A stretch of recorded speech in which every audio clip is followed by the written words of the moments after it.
മാർത്തോമാ സഭയുടെ ഭക്തിയിലും മാർത്തോമാ സഭയുടെ പ്രകൃതിയിലും എന്നെ വളർത്തിക്കൊണ്ടുവന്നു. കൃപാവരങ്ങളോ അന്യഭാഷ പോലുമോ എൻ്റെ ചെറുപ്പത്തിൽ ഞാൻ കേട്ടിട്ടില്ല, അങ്ങനെ കണ്ടിട്ടില്ല. വേദപുസ്തകം വായിച്ച അറിവ് മാത്രമേ ഉള്ളൂ. അതൊക്കെ അപ്പോസ്തോലിക യുഗം കൊണ്ട് തീർന്നു പോയെന്നും ബൈബിൾ കാലഘട്ടം കൊണ്ട് ഇല്ലാതെയായി എന്നും ഒക്കെ പറഞ്ഞിരുന്ന ഒരു പാരമ്പര്യമായിരുന്നു ഉണ്ടായിരുന്നത്. രണ്ടായാലും 12 വയസ്സ് വരെ അവിടെ ജീവിച്ചു. ഇച്ചിരൂടെ തെളിച്ചത് പറഞ്ഞാൽ ഒരു 10 വയസ്സൊക്കെ ആയപ്പോഴത്തേക്ക് രക്ഷയെക്കുറിച്ച് വ്യക്തമായി മനസ്സിലാക്കാനിടയായി. പക്ഷേ രക്ഷയിൽ പരിശുദ്ധാത്മാവിൻ്റെ എന്തെങ്കിലും പ്രവർത്തനമുള്ളതായിട്ട് അന്ന് എനിക്കറിയാൻ വയ്യായിരുന്നു. ഞാനും ദൈവവും തമ്മിലെടുക്കുന്ന ഒരു ഉടമ്പടി എന്നതിൽ കവിഞ്ഞ് അതിനകത്തൊന്നും ഇല്ലായിരുന്നു. എൻ്റെ മാതാപിതാക്കൾ എന്നോട് യേശുവിന് വേണ്ടി പ്രതിഷ്ഠിക്കണം എന്നാവശ്യപ്പെട്ടിരുന്നു. നിൻ്റെ ഹൃദയത്തിൽ തോന്നുമ്പോൾ മതി എന്നും പറഞ്ഞിരുന്നു. പള്ളിയിലെ അച്ഛന്മാരൊക്കെ പ്രസംഗിക്കുന്ന കൂട്ടത്തിൽ സാൽവേഷൻ മെസ്സേജ് ധാരാളം ഉണ്ടായിരുന്നു. അതുകൊണ്ട് ഒരു 11 വയസ്സ് കഴിഞ്ഞ സാഹചര്യത്തിൽ ഞാൻ എൻ്റെ ബെഡിൻ്റെ ഇറമ്പിൽ മുട്ടുകുത്തി യേശുവിനെ രക്ഷിതാവായി ഒരു രാത്രിയിൽ അംഗീകരിച്ചു. തുടർന്ന് വായിക്കുന്ന തിരുവചന ഭാഗങ്ങൾ അല്പം കൂടെ അർത്ഥമുള്ളതായിട്ട് എനിക്ക് മനസ്സിലായി. അന്ന് വരെ വായിച്ച ഭാഗങ്ങൾ അതുപോലെയല്ല, പിന്നെ വായിച്ചപ്പോൾ അല്പം കൂടെ അർത്ഥമുണ്ട്. അങ്ങനെ വിശ്വാസ സ്നാനത്തെക്കുറിച്ച് തിരുവചനത്തിൽ നിന്ന് മാത്രം മനസ്സിലാക്കി. ഇടയ്ക്ക് ഞാൻ എൻ്റെ അപ്പച്ചനോട് അഭിപ്രായം ചോദിച്ചു. എൻ്റെ അപ്പച്ചൻ മാർത്തോമാ സഭയിലെ ആത്മായ ശുശ്രൂഷകനാണ്. മാർത്തോമാ പള്ളിയിൽ ആ കാലങ്ങളിൽ അച്ഛന്മാർ കുറവായിരുന്നതിനാൽ ഇന്നെനിക്ക് അറിഞ്ഞുകൂടാ. എല്ലാ ഞായറാഴ്ചയും പള്ളിയിൽ അച്ഛൻ കാണത്തില്ല. അങ്ങനെ അച്ഛൻ ഇല്ലാത്ത ഞായറാഴ്ചകളിൽ എൻ്റെ അപ്പനായിരുന്നു ആ സഭയിൽ ശുശ്രൂഷിച്ചിരുന്നത്. ആത്മായ ശുശ്രൂഷകൻ എന്ന് ഞങ്ങൾ വിളിച്ചിരുന്നു. നിങ്ങളിൽ എത്ര പേർക്ക് അറിയാമെന്ന് എനിക്ക് അറിഞ്ഞുകൂടാ. ഇന്ന് പ്രൊഫസർ PJ കുര്യൻ ഗവൺമെൻറ് ഒഫീഷ്യലായി ഉന്നതമായ സ്ഥാനത്തുണ്ട്. അദ്ദേഹത്തിൻ്റെ പിതാവും എൻ്റെ അപ്പനും ഒരുമിച്ചായിരുന്നു അവർ ശുശ്രൂഷിച്ചിരുന്നത്. അദ്ദേഹവും മാർത്തോമാ സഭയിൽ രക്ഷിക്കപ്പെട്ട ലീഡർഷിപ്പിൽ നിന്ന് സൺഡേ സ്കൂളിലൊക്കെ അധ്യാപകനായി ജോലി ചെയ്തിരുന്ന ഒരാളാണ്. എൻ്റെ അപ്പച്ചന് കുറച്ച് നാൾ ഇൻസ്പെക്ടറായി ജോലി ചെയ്തു, സഭയുടെ മാർത്തോമാ സഭയുടെ ഇൻസ്പെക്ടറായി ജോലി ചെയ്തു എന്ന് മാത്രം. ആ പ്രായം മുതൽ കർത്താവിനെ അറിഞ്ഞ് അങ്ങനെ രക്ഷിക്കപ്പെട്ട് അന്ന് വേദപുസ്തകം വായിച്ചതിന് അർത്ഥവ്യാപ്തി ലഭിച്ചതുകൊണ്ട് സ്നാനത്തെക്കുറിച്ച് മനസ്സിലാക്കി തുടങ്ങി. ഞാൻ എൻ്റെ അപ്പച്ചനോട് വിശ്വാസ സ്നാനത്തെക്കുറിച്ച് സംസാരിച്ചു. വേണ്ട എന്ന് മാത്രം എൻ്റെ അപ്പൻ മറുപടി പറഞ്ഞു. പിന്നെ അതിനപ്പുറത്തോട്ട് ചിന്തിക്കാൻ എനിക്കില്ലായിരുന്നു. കാര്യം മാതാപിതാക്കളെ അനുസരിക്കണമെന്നുള്ള വചനം അതുപോലെ ഗൗരവമായിട്ട് ഞങ്ങളെ പഠിപ്പിച്ചതാണ്. വേണ്ട എന്ന് അപ്പച്ചൻ പറഞ്ഞതുകൊണ്ട് വേണ്ട എന്ന് മാത്രം. പക്ഷേ ആ കാലത്ത് ഒരിക്കലാണ് എൻ്റെ ഹൃദയത്തിൽ ഒന്നാമത്തെ സംശയം. ഇത് നിങ്ങളാരും തെറ്റിദ്ധരിക്കാൻ വേണ്ടിയല്ല, യഥാർത്ഥത്തിൽ നടന്ന സംഭവം ഞാൻ അതുപോലെ ഒന്ന് എടുത്തു പറയുക. വേദപുസ്തകം വായിച്ചു വന്ന കൂട്ടത്തിൽ 1 കൊരിന്ത്യർ 11 അധ്യായത്തിൽ ബാക്കിയപ്പം വായിക്കാൻ വേണ്ടിയല്ല, 1 കൊരിന്ത്യർ 11 അധ്യായത്തിൽ പ്രാർത്ഥിക്കുകയോ പ്രവചിക്കുകയോ ചെയ്യുന്ന ഏത് പുരുഷനും തൻ്റെ തലയെ മൂടാൻ പാടില്ല, തല മൂടാതെ പ്രാർത്ഥിക്കണമെന്നും പ്രാർത്ഥിക്കുകയോ പ്രവചിക്കുകയോ ചെയ്യുന്ന ഏത് സ്ത്രീയും തൻ്റെ തലയെ മൂടണമെന്നും മൂടിയില്ലെങ്കിൽ തൻ്റെ തലയെ അപമാനിക്കുകയാണ് എന്നും എഴുതിയിരിക്കുന്നത് കണ്ടു. പുരുഷൻ്റെ തല ക്രിസ്തുവാണ്. അങ്ങനെയാണെങ്കിൽ തല മൂടിക്കൊണ്ടൊരു പുരുഷൻ പ്രാർത്ഥിക്കുകയോ പ്രവചിക്കുകയോ ചെയ്താൽ തലയാകുന്ന ക്രിസ്തുവിനെ അപമാനിക്കുകയാണ് എന്നൊരു വാചകം കണ്ടു. ഇത് എൻ്റെ ഹൃദയത്തിൽ ഒത്തിരിയും കൂടെ ഡീപ്പ് തോട്ട്സ് ആഴത്തിൽ ചിന്തിക്കാനിടയാക്കി. ഞങ്ങളുടെ ബിഷപ്പ് പള്ളി വരുമ്പോൾ തല മൂടിക്കൊണ്ട് അദ്ദേഹം നിൽക്കുന്നത്. അപ്പോൾ ഇദ്ദേഹം പുരുഷനാണോ സ്ത്രീയാണോ? പുരുഷനാണെന്നാണ് ഞങ്ങളുടെ അറിവ്. എങ്കിൽ എന്തുകൊണ്ട് തല മൂടുന്നു? എനിക്കെൻ്റെ സംശയം തീരാതെ വന്നതുകൊണ്ട് എൻ്റെ അപ്പനോട് ചോദിച്ചപ്പോൾ പറഞ്ഞു, പാശ്ചാത്യ സഭകൾക്കും പൗരസ്ത്യ സഭകൾക്കും പല പ്രമാണങ്ങളാണ്. അങ്ങനെ നമ്മുടെ സഭയുടെ പ്രമാണം ഇതാ, അതുകൊണ്ട് നമ്മളത് ചെയ്യുന്നു. ഞാൻ വീണ്ടും പോയി ആ ഭാഗം വായിക്കുമ്പോൾ ഇതിന് വിരോധമായി ആരെങ്കിലും തർക്കിച്ചാൽ അങ്ങനെയുള്ള മര്യാദ ഞങ്ങൾക്കില്ല, ദൈവസഭകൾക്കുമില്ല എന്ന് ഓർക്കട്ടെ എന്ന് എഴുതിയിരിക്കുന്നത് കണ്ടു. സ്ത്രീ തല മൂടാതെ പ്രാർത്ഥിച്ചാലും പുരുഷൻ തല മൂടിക്കൊണ്ട് പ്രാർത്ഥിച്ചാലും അത് ദൈവസഭയുടെ മര്യാദയല്ല എന്ന് എഴുതിയിരിക്കുന്നത് കണ്ടു. ഇത് കണ്ടും കൊണ്ട് ഇതെല്ലാം 1 കൊരിന്ത്യർ 11 ഇത് കണ്ടും കൊണ്ട് ഞാൻ എൻ്റെ അപ്പച്ചനോട് ചോദിച്ചു, അപ്പച്ചാ നമ്മൾ ദൈവസഭയല്ലേ, പിന്നെ എന്നാ സഭയാണ്? അവസാനം മിണ്ടരുതടാ എന്നാണ് മറുപടി വന്നത്. മിണ്ടാതെയിരുന്നു. ഞാൻ ഒരു ദിവസം പള്ളിയിലെ അച്ഛനോട് ചോദിച്ചു, 12 വയസ്സ് തികഞ്ഞിട്ടില്ല, അതിന് മുമ്പെയാണ്. പള്ളിയിലെ അച്ഛനോട് ചോദിച്ചപ്പോൾ പറയടാ, ഞങ്ങൾക്കൊക്കെ സംശയമുള്ളപ്പോൾ നിൻ്റെ അപ്പനോടാണ് ചോദിക്കുന്നത്, നീ അവിടെ പോയി ചോദിക്കുക, ഇങ്ങോട്ട് വരണ്ടെന്ന് പറഞ്ഞു. അങ്ങനെ അച്ഛനും കൈ ഒഴിഞ്ഞു. ഈ സമയത്താണ് മാർത്തോമയിലെ യൂഹാനോൻ മാർത്തോമ എന്ന ആ മെത്രാപ്പൊലീത്ത ഞങ്ങളുടെ തുരുത്തിക്കാട് ഇടവകയിൽ സന്ദർശനത്തിന് വേണ്ടി വരുന്നത്. ബിഷപ്പ് അവിടെ വന്നാൽ ആദ്യം കാണുന്നത് എൻ്റെ അപ്പച്ചനെ. അപ്പച്ചൻ അവിടെ ചെന്ന് കാണും, അത് പതിവാണ്. അച്ഛനെ കണ്ട് കഴിഞ്ഞാൽ അപ്പച്ചനെ കണ്ടിരിക്കും. ആ ഒരു ഞായറാഴ്ച എൻ്റെ അപ്പച്ചൻ രോഗിയായി പോകാൻ നിവൃത്തിയില്ലാതെ വീട്ടിൽ കിടക്കുകയായിരുന്നു. അപ്പച്ചനെ കാണാതെ വന്നതുകൊണ്ട് ബിഷപ്പ് ആരോടോ അന്വേഷിച്ചു. ആരോടല്ല, അദ്ദേഹത്തിൻ്റെ ഡ്രൈവരോട്. അദ്ദേഹത്തിൻ്റെ ഡ്രൈവർ എന്ന് പറയുന്നത് എൻ്റെ അമ്മാച്ചൻ്റെ മൂത്ത മോന്, എൻ്റെ മൂത്തമ്മാച്ചൻ്റെ മൂത്ത മോന്. ഈ മൂത്തമ്മാച്ചൻ്റെ മൂത്ത മകൻ ഇന്നും ജീവനോടുണ്ട്. അദ്ദേഹത്തിന് 45 വയസ്സാകുന്നത് വരെ, ഡോക്ടർ യൂഹാനൻ മാർത്തോമ്മ മരിക്കുന്നത് വരെ ഇദ്ദേഹത്തെ കല്യാണം പോലും കഴിപ്പിക്കാതെ ബിഷപ്പിന് വേണ്ടി പുണ്യം കിട്ടാനായി ബിഷപ്പിന് വണ്ടി ഓടിക്കാൻ വിട്ടുകൊടുത്തതാണ്. അപ്പോൾ അദ്ദേഹത്തോട്, ഡ്രൈവരോട് ചോദിച്ചു, കുഞ്ഞോനെന്നായിരുന്നു പേര്, കുഞ്ഞോനച്ചാൻ ഇന്നും ജീവനോടുണ്ട്, കുഞ്ഞോനെ എന്ത് ചെയ്യും, നിൻ്റെ മാവനെ കണ്ടില്ലല്ലോ എന്ന് പറഞ്ഞു. ആ പുള്ളിക്ക് സുഖമില്ലാതിരിക്കുക എന്ന് പറഞ്ഞു. അങ്ങനെയാണെങ്കിൽ നമ്മൾ തിരിച്ചു പോകുമ്പോൾ വഴിയിറമ്പിലാണ്, മാവനെ കൂടെ കണ്ടേച്ചങ്ങ് പോകാം, ആരെയും ഒന്ന് പറഞ്ഞയച്ചേക്കാൻ പറഞ്ഞു. വീട്ടിൽ ഇൻഫർമേഷൻ വന്നു, ബിഷപ്പ് തിരിച്ചു പോകുമ്പോൾ വീട്ടിൽ കയറിയിട്ടേ പോകത്തുള്ളൂ. എൻ്റെ അകത്തൊരു വലിയ താല്പര്യം ഇങ്ങേരോട് തന്നെ നേരിട്ട് ചോദിക്കാം, എന്തുകൊണ്ട് തലമൂടുന്നു? അദ്ദേഹത്തിന് അറിയാൻ വയ്യാതെ വരത്തില്ലല്ലോ, അദ്ദേഹത്തോട് ചോദിക്കാം എന്നോർത്തു. ഞാൻ വീട്ടിൽ ആരോടും ഒന്നും മിണ്ടിയില്ല. പറഞ്ഞു കഴിഞ്ഞാൽ ഉടക്കാകും, അതുകൊണ്ട് ഒന്നൊരു വഴക്കിനും പോയില്ല. ഞങ്ങളെല്ലാം നല്ല ഉടുപ്പും നിക്കറുമൊക്കെ ഇടിയിപ്പിച്ച് ഇങ്ങനെ ബിഷപ്പ് വരാൻ വേണ്ടി കാത്തിരുന്നു. കുറച്ച് നേരം കഴിഞ്ഞ് ബിഷപ്പ് വന്നു. ഞാൻ അടുത്ത് എന്ന് ചോദിച്ചു, തിരുമേനി ഒരു സംശയം ചോദിച്ചോട്ടെ, എൻ്റെ അപ്പച്ചന് പിടികിട്ടി ഇത് ചോദിക്കാൻ പോകുക. എന്നോട് പറഞ്ഞു, പോടാ അവിടുന്ന്. ബിഷപ്പ് പറഞ്ഞു, അങ്ങനല്ല, കുഞ്ഞുങ്ങളുടെ ഡൗട്ട് നമ്മൾ ക്ലിയർ ചെയ്യണം, ഇവിടെ വാടാ മോനെ എന്ന് പറഞ്ഞു. എനിക്ക് രണ്ടും വയ്യാതെ നിൽക്കുക. അപ്പച്ചൻ പറഞ്ഞു, പോടാ. ബിഷപ്പ് പറഞ്ഞു, ഇനി വാ, ഇതിലാരെ അനുസരിക്കണം? അവസാനം ഞാൻ അപ്പച്ചനോട് പറഞ്ഞു, അപ്പച്ച ബിഷപ്പ് പറഞ്ഞതല്ലേ ചോദിച്ചോളാൻ, തിരുമേനി പറഞ്ഞതല്ലേ ചോദിച്ചോളാൻ, ഞാൻ ചോദിക്കട്ടെ? അന്ന് ചോദിക്കാൻ പറഞ്ഞു. ഞാൻ ചോദിച്ചു, തിരുമേനി എന്തിനാണ് തല മൂടുന്നത്? പ്രാർത്ഥിക്കുകയോ പ്രവചിക്കുകയോ ചെയ്യുമ്പോൾ തല മൂടുന്നെങ്കിൽ പുരുഷൻ തൻ്റെ തലയായ ക്രിസ്തുവിനെ അപമാനിക്കുകയാണെന്ന് 1 കൊരിന്ത്യർ 11-ാം അധ്യായത്തിൽ കണ്ടു. എനിക്കിതിന് വ്യക്തമായൊരു മറുപടി കിട്ടുന്നില്ല. തിരുമേനി എന്തിനാ തല മൂടുന്നത്? അദ്ദേഹം എന്നെ അടുത്ത് വിളിച്ച് തൻ്റെ കൈകൊണ്ട് എൻ്റെ തോളത്ത് തട്ടിക്കൊണ്ട്, അടുത്ത് നിർത്തി തോളത്ത് തട്ടിക്കൊണ്ട് മറുപടി പറഞ്ഞത് അപ്പച്ചനോടാണ്. എൻ്റെ അപ്പച്ചനോട് പറഞ്ഞ, അവറാച്ച ചെറുക്കനെ സൂക്ഷിച്ചോണം, ഇവൻ വല്ല പെന്തക്കോസിലും പോകും. തലമൂടുന്നതിൻ്റെ കാരണം ചെറുക്കൻ പെന്തക്കോസിൽ പോകാനാണെന്ന് അദ്ദേഹം വ്യക്തമാക്കി. പെന്തിക്കോസ്റ്റ് എന്നുള്ള പദം ഞാൻ ആദ്യം കേൾക്കുക, ഇതെന്നതെന്ന് എനിക്കൊരറിവില്ല. അതിനെ തുടർന്ന് ഞാൻ വീട്ടിൽ അന്വേഷിച്ചപ്പം ബിഷപ്പ് പ്രാഗിയതാണെന്ന് പറഞ്ഞു. എന്നാ പ്രാക്കാണെങ്കിൽ ഇത് എന്നതാണെന്ന് അറിയണമല്ലോ എന്ന് അന്വേഷിച്ചപ്പോഴാണ് ഞങ്ങളുടെ വീട്ടിൽ നിന്ന് ഏറെക്കുറെ 5 കിലോമീറ്റർ ദൂരെ മല്ലപ്പള്ളിയുടെ മറുവശത്തായിട്ട് സിലോൺ പെന്തക്കോസ് മിഷൻ്റെ ഒരു ആരാധനയുണ്ടെന്നും അവർ പെന്തക്കോസുകാരാണെന്നും അറിഞ്ഞു. ഞങ്ങളുടെ കുടുംബത്തിൽപ്പെട്ട ഒരാൾ ആ ആരാധനയിൽ പോകുന്നുണ്ടെന്നും അറിഞ്ഞു. ഞാൻ അദ്ദേഹത്തെ പോയി കണ്ടു. അപ്പച്ചനെന്നാണ് ഞാൻ വിളിക്കുന്നത്.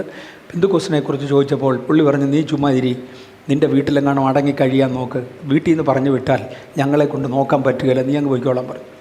പക്ഷേ സ്നാനപ്പെടണം പെന്തക്കോസിൽ പോകണമെന്നൊരു തോന്നൽ എൻ്റെ അകത്ത് കയറാൻ തുടങ്ങി. ആ കാലങ്ങളിൽ ഒരിക്കലാണ് ആദ്യത്തെ കൺവെൻഷൻ, ഒരു പരസ്യയോഗം ഒരു പെന്തക്കോസ് ഉപദേശി ഞങ്ങളുടെ നാട്ടിൽ വന്ന് നടത്തുന്നത്. പുതുശ്ശേരി ജംഗ്ഷനിൽ ഒരു പരസ്യയോഗം നടന്നു. ആ പരസ്യയോഗത്തിൽ വെച്ച് ആ പരസ്യയോഗം നടത്തിയ ആളുമായി പരിചയപ്പെട്ടു. ഞാൻ അങ്ങനെ മാത്രം പറയാം, പരിചയപ്പെട്ടു. അതിനെ തുടർന്ന് അവരൊരു കൺവെൻഷൻ നടത്തി. ആ കൺവെൻഷനിൽ ഈ കോട്ടയം സ്വദേശിയായ വടവാതൂരുണ്ടായിരുന്ന പാസ്റ്റർ PM ഫിലിപ്പ് അവർകളായിരുന്നു പ്രസംഗിച്ചത്. പ്രസംഗത്തിന് ശേഷം ഞാൻ പാസ്റ്റർ PM ഫിലിപ്പിനോട് എനിക്ക് സ്നാനപ്പെടണമെന്ന് ആഗ്രഹമുണ്ടെന്ന് പറഞ്ഞു. ഞങ്ങളുടെ ലോക്കൽ ശുശ്രൂഷകരെന്ന് പറയാം, പരസ്യയോഗം നടത്തിയ ആൾ പറഞ്ഞു, സാറേ ഒക്കത്തില്ല, കാര്യം ഇവിടെ ആളുകൾ കല്ലെടുത്ത് എറിഞ്ഞാലൊന്ന് ഓടിപ്പോയി കയറാൻ നമുക്കൊരു വീട് പോലും ഇവിടില്ല, ഒരു മനുഷ്യനിൽ ഒരു വീടില്ല. ആ സാഹചര്യത്തിൽ പറഞ്ഞ പദം ഞാൻ അതുപോലെ ആവർത്തിക്കാം, ഈ പീക്രി ചെറുക്കനെ പിടിച്ച് മുക്കിയേച്ച് ആരെങ്കിലും എതിർപ്പിന് വന്നാൽ എന്തു ചെയ്യും? ഇവൻ്റെ കുടുംബം ഒരു വലിപ്പമുള്ള കുടുംബമാണ്, അവർ ഉപദ്രവത്തിന് വരും, നമുക്ക് പിടിച്ചു നിൽക്കാൻ ഒക്കത്തില്ല. കുറച്ചു നേരം സംസാരിച്ച ശേഷം നിന്നോട് പിന്നെ മറുപടി പറയാം എന്ന് PM ഫിലിപ്പ് പറഞ്ഞു. നാളെ രാവിലെ വരാൻ പറഞ്ഞു. പിറ്റേ ദിവസം രാവിലെ ഞാൻ പാസ്റ്റർ PM ഫിലിപ്പിൻ്റെ അടുക്കിലെത്തി. അന്ന് അദ്ദേഹം തിരിച്ചു പോവുക, വടവാതൂരിന് വരിക. ഷാരോൺ പെന്തക്കോസുകാർ ഒരു കാറ് കൊടുക്കും, ആ കാറിലാണ് അദ്ദേഹത്തിന് തിരിച്ചു വരേണ്ടത്. ഞാൻ രാവിലെ വന്ന് സംസാരിച്ചപ്പം ഇന്നലെ പറഞ്ഞ കാര്യമൊക്കെ തന്നെ ആവർത്തിച്ചു. ഫിലിപ്പ് സാർ എന്നോട് ഒരുപാട് ചോദ്യങ്ങൾ ചോദിച്ചു, സ്നാനത്തെക്കുറിച്ചും വിശ്വാസ ജീവിതത്തെക്കുറിച്ചും മറ്റും. കൃപയാൽ ചോദിച്ച ചോദ്യങ്ങൾക്കെല്ലാം മറുപടി പറയാൻ എനിക്കറിയാമായിരുന്നു. ഞാൻ അതിനോടകം വേദപുസ്തകം പല പ്രാവശ്യം വായിച്ചു തീർത്തു. മറുപടി പറയാൻ എനിക്ക് അറിയാമായിരുന്നു. അവസാനം ലോക്കൽ ശുശ്രൂഷകനോട് PM ഫിലിപ്പ് പറഞ്ഞു, എൻ്റെ ബൈബിൾ സ്കൂളിൽ 3 വർഷം പഠിച്ച വിദ്യാർത്ഥികൾ പറയാത്ത മറുപടികൾ ഇവൻ പറയുന്നുണ്ട്, ഇവന് വെള്ളം നിരോധിക്കുവാൻ എനിക്ക് കഴിയത്തില്ല. എന്നിട്ട് എന്നോട് പറഞ്ഞു, മോനൊരു കാര്യം ചെയ്യും, വീട്ടിൽ പോയി നിൻ്റെ അപ്പനോടും അമ്മയോടും അനുവാദം ചോദിരും. അനുവാദം കിട്ടിയാൽ ഓടി ഇങ്ങുക, എൻ്റെ കാർ വരുന്നതിന് മുമ്പേ വരണം. ഓടുകയാണെങ്കിൽ അവിടെ നിന്ന് എൻ്റെ വീട്ടിലേക്ക് 10 മിനിറ്റേ ഉള്ളൂ. ഓടി ഇങ്ങുക, എൻ്റെ കാർ വരുന്നതിന് മുമ്പേ വരണം. കാർ വന്നാൽ ഞാനങ്ങ് പോകും. അനുവാദം കിട്ടിയില്ലേ വരികയും വേണ്ട. ഞാൻ ഒറ്റ ഓട്ടം ഓടി വീട്ടിലെത്തുമ്പോൾ എൻ്റെ അപ്പച്ചനും അമ്മയും ഒക്കെ കൃഷിയിടങ്ങളുണ്ട്, അവിടെ പോയി കൃഷി ചെയ്തുകൊണ്ടിരിക്കുകയാണ്. ജോലിക്കാരും ഒക്കെ ഉണ്ട് ഞങ്ങൾക്ക്. അവരുടെ കൂടെ നിന്ന് അവരെ സൂപ്പർവൈസ് ചെയ്ത് കൃഷി നോക്കിക്കൊണ്ടിരിക്കുക. ഞാൻ ആ കൃഷിസ്ഥലത്ത് ഓടിച്ചെന്ന് എൻ്റെ അപ്പനോട് പറഞ്ഞു, എനിക്ക് സ്നാനപ്പെടണമെന്ന് പറഞ്ഞു. എൻ്റെ അപ്പൻ എടുത്ത വയലെ പറഞ്ഞപ്പോൾ എന്നേലും കാണില്ല എന്ന് പറഞ്ഞു. അപ്പം സ്നാനപ്പെടാനുള്ള ക്രമീകരണം ഉണ്ടെന്ന് അപ്പച്ചൻ അറിഞ്ഞില്ല. പോയി എന്നേലും കാണില്ല എന്ന് പറഞ്ഞു. ഞാൻ തിരിച്ചൊരോട്ടം ഓടി. ഇങ്ങോട്ട് പോരാൻ നേരത്ത് പുറകിൽ നിന്ന് ഉപദേശിച്ച് പറഞ്ഞിരുന്നു, നീ സ്നാനപ്പെടാൻ അനുവാദം കിട്ടിയാൽ ഒരു നിക്കറും ഉടുപ്പും കൂടെ എക്സ്ട്രാ കൊണ്ടുവരണം. ഞാൻ വീട്ടിൽ വന്നൊരു നിക്കറും ഉടുപ്പും കൂടെ എടുത്ത് ഓടി വന്നപ്പം സാറ് കാറയിലോട്ട് കയറി. ഞാൻ ഓടി വരുന്നത് കണ്ടുകൊണ്ട് നിർത്തി. അനുവാദം കിട്ടിയെന്ന് വെച്ചാൽ കിട്ടിയെന്ന് പറഞ്ഞു. ഇതേ കാറയിലോട്ട് കയറിക്കോളാൻ പറഞ്ഞു. വരുന്ന വഴിയിൽ അദ്ദേഹം എന്നെ സ്നാനപ്പെടുത്തി. എൻ്റെ നനഞ്ഞ തുണി ഒരു കയ്യിലെടുത്ത് അദ്ദേഹവും നനഞ്ഞത് വസ്ത്രം മാറ്റി വേറൊരു വസ്ത്രവും ധരിച്ച് അദ്ദേഹം കോട്ടയത്തിന് പോയി. ഞാൻ എൻ്റെ വീട്ടിൽ ചെന്നു. വീട്ടിൽ നിന്ന് എതിർപ്പുകൾ ധാരാളമുണ്ടായിരുന്നു. പക്ഷേ അന്ന് എന്നെ വീട്ടിൽ നിന്ന് ഇറക്കി വിട്ടു. ഞാൻ സ്നാനപ്പെട്ട അന്ന് വീട്ടിൽ നിന്ന് ഇറക്കി വിട്ടു. 12 വയസ്സ് തികഞ്ഞിട്ടില്ല, 11 വയസ്സ് കഴിഞ്ഞതേ ഉള്ളൂ. ആ പ്രായത്തിന് വീട്ടിൽ നിന്ന് ഇറക്കി വിട്ടു. പുരയിടം വിട്ട് വെളിയിൽ പോകരുത്, ഈ പുരയിടത്തിനകത്ത് നിന്നോണം. ഇതിനകത്ത് മാവേന്ന് വീഴുന്ന മാങ്ങായും പ്ലാവേന്ന് വീഴുന്ന ചക്കയും നിനക്ക് തിന്നാം, വേറൊന്നും എടുക്കാനൊക്കത്തില്ല. കിണറ്റിൽ നിന്ന് വെള്ളം കോരി കുടിക്കാം, ഇതിനപ്പുറത്ത് വേറൊന്നുമില്ല. നിനക്ക് നന്നായി വിശക്കുമ്പോൾ തിരിച്ചു വരും, അന്ന് മതി. മർത്തോമ പള്ളി തിരിച്ചു പോകാൻ എന്ന് തയ്യാറാകുമോ അന്ന് വന്നാൽ മതി എന്ന് പറഞ്ഞു. അങ്ങനൊരു കാലം ഇനി ഉണ്ടാകത്തില്ല എന്ന് പറഞ്ഞ് ഞാനും ഇറങ്ങി. ചില ദിവസം അന്ന് ഞാൻ ഉച്ചയ്ക്ക് ശേഷം ഒരു മരുതെന്ന് പറയുന്നൊരു മരമുണ്ട്. ആ മരത്തിൽ ചാരിയിരുന്ന് കരഞ്ഞുകൊണ്ടിരിക്കുമ്പോൾ അതുവഴി ഒരു മനുഷ്യൻ നടന്നു വന്നു. ജീവിതത്തിൽ ആദ്യമായി ഞാൻ അന്യഭാഷ കേൾക്കുന്നത് അന്ന്. സ്നാനപ്പെട്ടൊന്നും അന്യഭാഷ കേട്ടിട്ടില്ല. സ്നാനപ്പെട്ട അന്ന് തന്നെ, സ്നാനപ്പെടുന്ന സമയം വരെ ഞാൻ അന്യഭാഷ കേട്ടിട്ടില്ല. ഈ മനുഷ്യൻ വന്ന് എന്നോട് അന്യഭാഷ സംസാരിച്ചു. വ്യാഖ്യാനമായി അദ്ദേഹം ഇങ്ങനെ പറഞ്ഞു, കുഞ്ഞിൻ്റെ ആയുസ്സിൽ ഒരു ഉണർവുണ്ടാകും. ആ ഉണർവിന് വേണ്ടി ദൈവം കുഞ്ഞിനെ കണ്ടതാണ്. ആ ഉണർവിൽ കുഞ്ഞുണ്ടായിരിക്കും. ഈ വാചകങ്ങൾ എന്നോട് ആദ്യമായി ഞാൻ കേൾക്കുന്ന പ്രവചനം അതാണ്. അപ്പോൾ ദൈവം എന്നെ തിരഞ്ഞെടുത്തത് എന്തിനാണ്, കണ്ടത് എന്തിനാണ് എന്നോട് വ്യക്തമാക്കി. ഒരു ഉണർവിന് വേണ്ടിയാണ്. ഈ തലമുറയിൽ ഒരു ഉണർവുണ്ടാകണം, എൻ്റെ തലമുറയിൽ. അദ്ദേഹം പോയി. ചില ആഴ്ചകൾക്ക് ശേഷമാണ് വീട്ടിൽ കയറാൻ എനിക്ക് അനുവാദം കിട്ടിയത്. അതുവരെ പട്ടിണിയുമൊക്കെ ആയിട്ട് ഇങ്ങനെ കഴിഞ്ഞുകൂടി. ഓൾറൈറ്റ്, അത് അതുവഴി പോയി. തുടർന്ന് എൻ്റെ 18 വയസ്സുള്ള സമയത്താണ് വാര്യാപുരം യോഹന്നാച്ചായനെ ആയുസ്സിലാദ്യമായി കാണുന്നത്. അതിനോടകം ഞാൻ പല സഭകൾ കണ്ടു. നാട്ടിൽ ആരാധന തുടങ്ങി. അതിനകത്തുനിന്ന് തന്നെ പല സഭകളായി പിരിഞ്ഞു. ഒത്തിരി കാര്യങ്ങളൊക്കെ ഉണ്ടായി. വാര്യാപുരം യോഹന്നാച്ചാനെ ആദ്യം കണ്ടു. അദ്ദേഹം എന്നോടൊരു ദൂത് പറഞ്ഞു. തിരുവനന്തപുരത്ത് പാസ്റ്റർ PD ജോൺസൻ്റെ സഭാ ഹാളിനകത്ത് വെച്ചാണ് ആ മീറ്റിങ്ങിന് അറ്റൻഡ് ചെയ്യുന്നത്. അതിനകത്തിരുന്നുകൊണ്ട് അദ്ദേഹം ഒരു ദൂത് പറഞ്ഞു. തെക്കേ ഇന്ത്യയിൽ നിന്ന്, ഇത് വളരെ പ്രധാനപ്പെട്ട ഒരു ദൂതാണ്, എനിക്ക് തോന്നുന്നത് ഇന്ത്യ മുഴുവനും അറിയപ്പെടുന്നൊരു ദൂതാണ്. തെക്കേ ഇന്ത്യയിൽ നിന്ന് ഉണർവിൻ്റെ ശക്തിയേറിയ ജ്വാല ഉയരും. വടക്കേ ഇന്ത്യയിൽ നിന്ന് നശീകരണത്തിൻ്റെ, പീഡനത്തിൻ്റെ വാളും ഉയരും. വാൾ വെട്ടിത്തകർത്തുകൊണ്ട് തെക്കോട്ട് യാത്ര ചെയ്യും. ജ്വാല കത്തിച്ച് ദഹിപ്പിച്ചുകൊണ്ട് വടക്കോട്ട് യാത്ര ചെയ്യും. ഈ ജ്വാലയും വാളും തമ്മിൽ കൂട്ടിമുട്ടും. അന്ന് ഈ വാളിനെ ജ്വാല ദഹിപ്പിക്കും. അതിനെ തുടർന്ന് ഭാരതം സുവിശേഷീകരിക്കപ്പെടും. അതിൽ നീ ഉണ്ടായിരിക്കും. ഉണർവിനെക്കുറിച്ചുള്ള രണ്ടാമത്തെ ഡീറ്റെയിൽഡ് ഇൻഫർമേഷൻ പരിശുദ്ധാത്മാവ് എനിക്ക് തന്നു. വർഷങ്ങൾ ഒരുപാട് കഴിഞ്ഞു. ഞാൻ ഇന്ത്യൻ എയർഫോഴ്സിൽ ചേർന്നു. ഇതെല്ലാം ദൈവാത്മാവ് നേരത്തെ പറഞ്ഞിരുന്നു. ഞാൻ ഇന്ത്യൻ എയർഫോഴ്സിൽ ചേർന്നു. എയർഫോഴ്സിലായിരിക്കുന്ന സമയത്ത് വീണ്ടും വാര്യാപുരം യോഹന്നാച്ചാനെ കണ്ടു. അച്ഛൻ എന്നോടൊരു ദൂത് പറഞ്ഞു. ഞാൻ നിന്നെ ഇന്ത്യയുടെ തെക്കു ഭാഗത്ത് നിന്ന് വടക്ക് കിഴക്കൻ ഭാഗത്തേക്ക് മാറ്റും. അവിടെ വെച്ച് നിനക്ക് വിദ്യാഭ്യാസം തരും. ഞാൻ ഇവിടുന്ന് 10ാം ക്ലാസ്സും കൊണ്ടാണ് പോകുന്നത്. അവിടെ വെച്ച് ഞാൻ നിനക്ക് വിദ്യാഭ്യാസം തരും. അവിടെ നിന്ന് ഞാൻ നിന്നെ ഇന്ത്യയുടെ വടക്ക് പടിഞ്ഞാറൻ ഭാഗങ്ങളിലേക്ക് മാറ്റി ശുശ്രൂഷ വെളിപ്പെടുത്തും.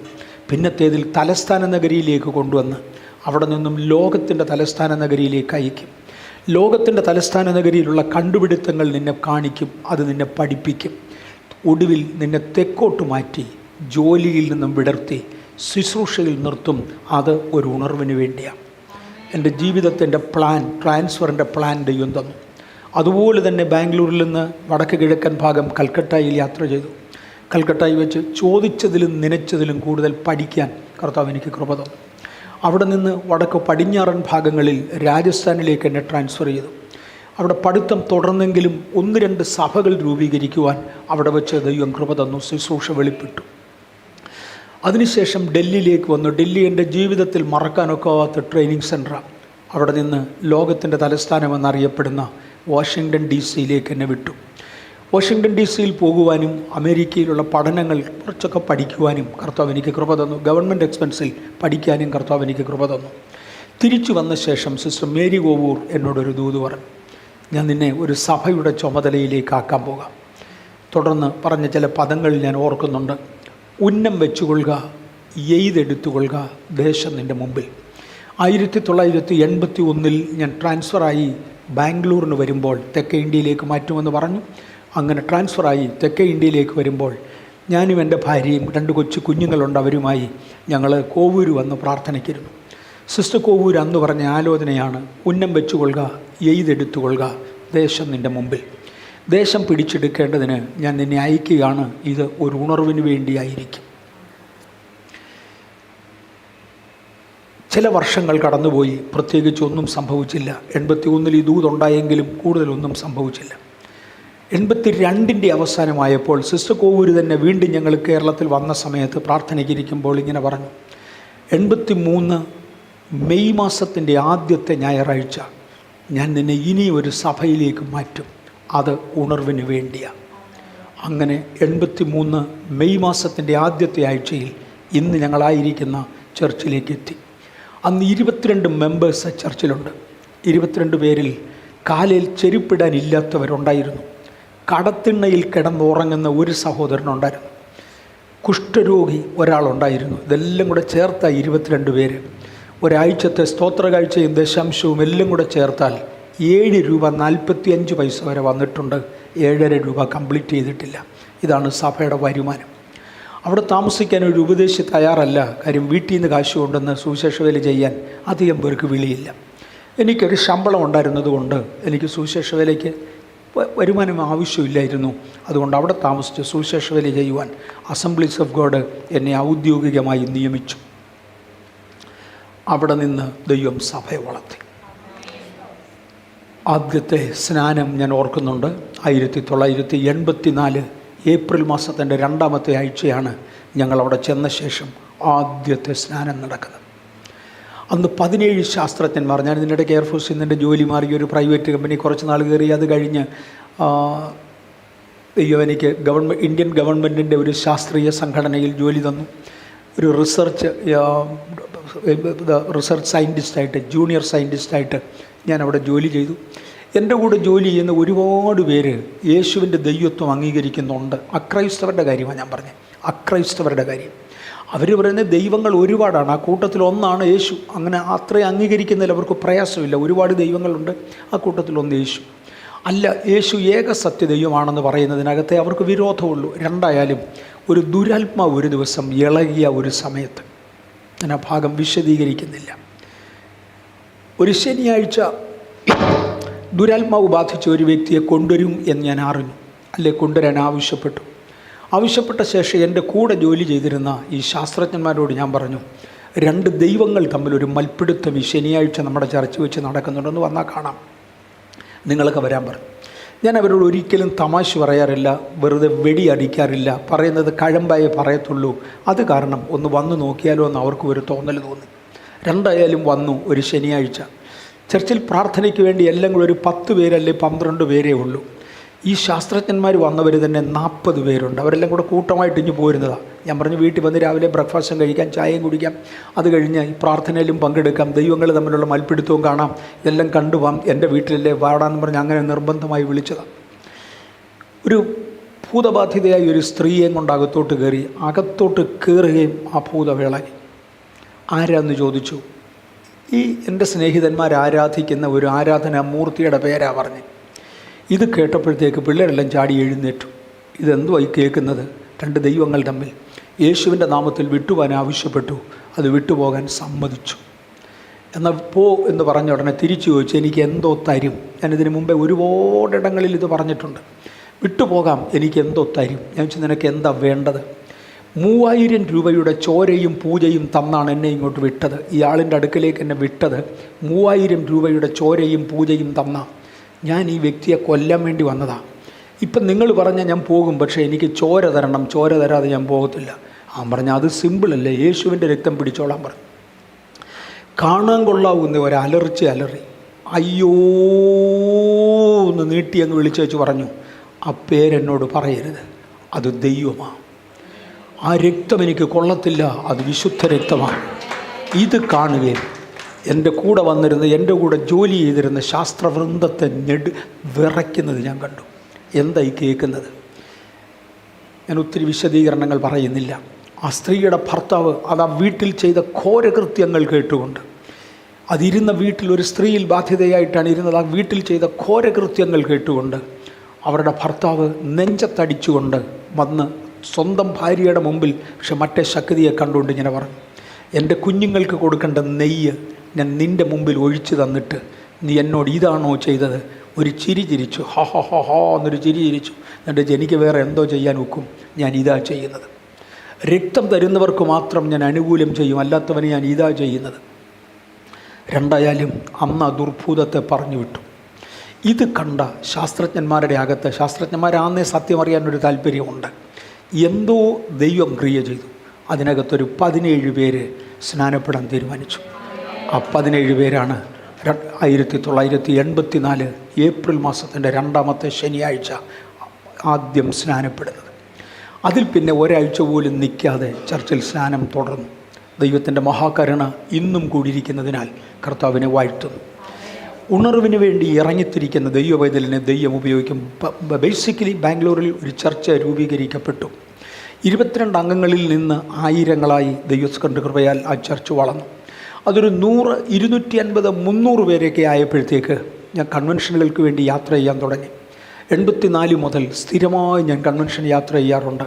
എനിക്ക് തോന്നുന്നു 84 മുതൽ 90 വരെയുള്ള കാലഘട്ടങ്ങളിൽ ആഴ്ചയിലെ 5 ദിവസം എങ്കിലും ബാംഗ്ലൂരിൻ്റെ വെളിയിൽ ഞാൻ യാത്ര ചെയ്യുകയും കൺവെൻഷനുകളിൽ പങ്കെടുക്കുകയും ചെയ്തു.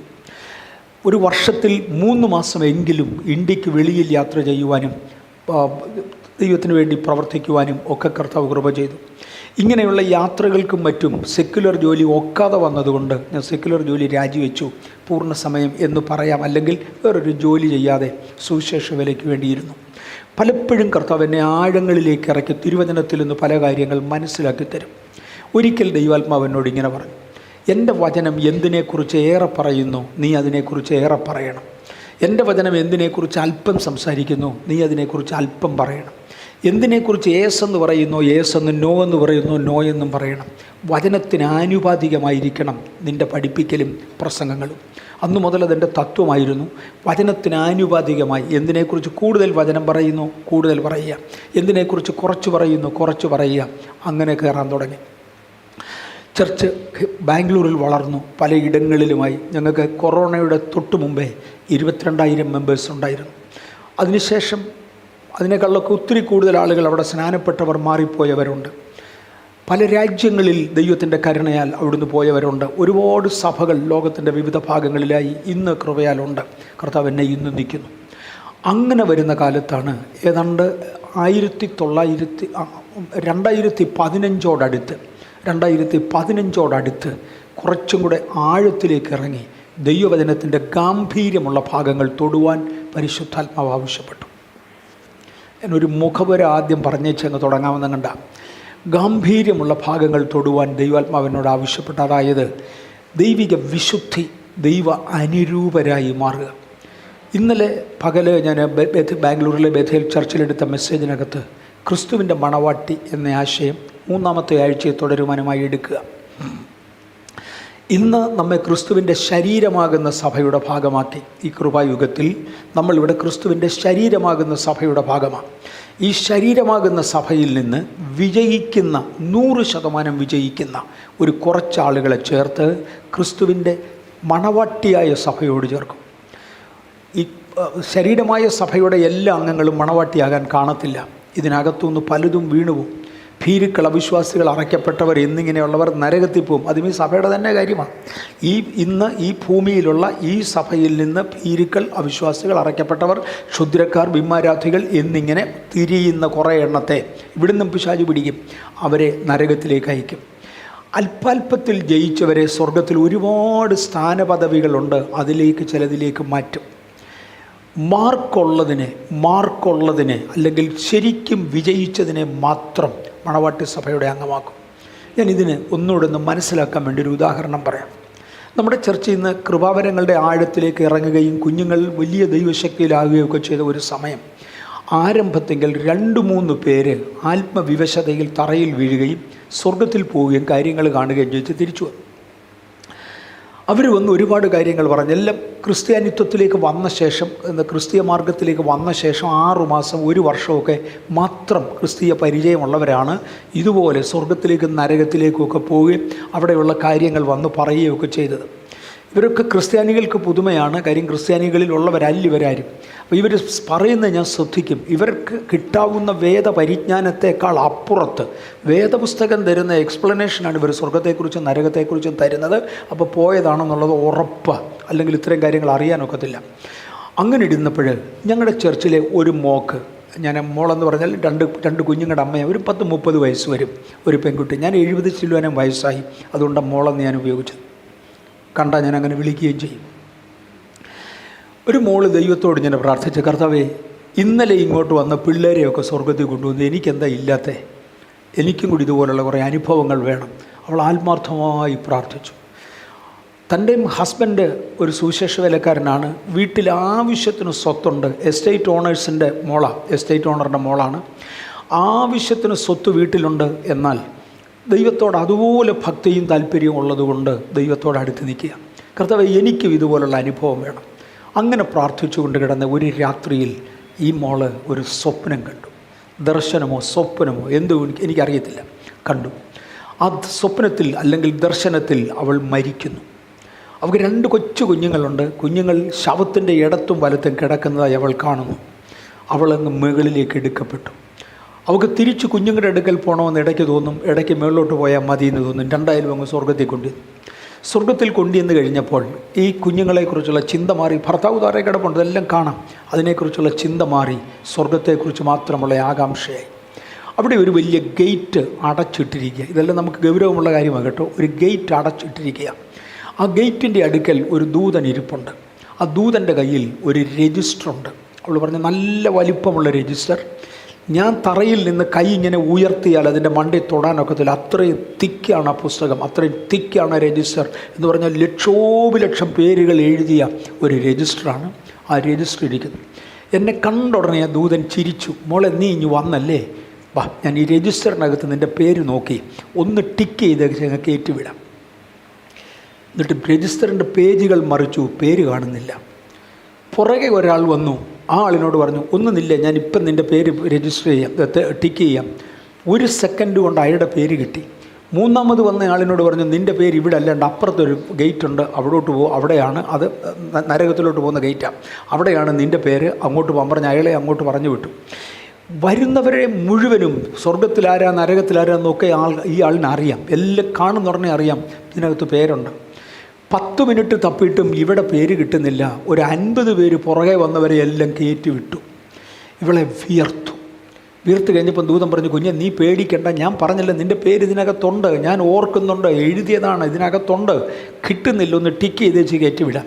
കുറേ നേരം കൂടെ തപ്പിക്കഴിഞ്ഞ് ഒരു അരമണിക്കൂറോളം ഇതിനോടകം 100 കണക്കിന് ആളുകൾ ഈ ഗേറ്റിനകത്തൂടെ കയറിപ്പോയി. കഴിഞ്ഞപ്പോൾ 2 കൈയും എടുത്ത് തലയ്ക്കൊരടി അടിച്ചു. അടിച്ച് പറഞ്ഞ്, നാണമില്ലല്ലോ ഇങ്ങോട്ട് പോരാൻ, ചുമ്മാ അല്ല നിൻ്റെ പേര് കാണാൻ താമസിച്ചത്, വാങ്ങിച്ചത് 40% മാർക്കാണ്.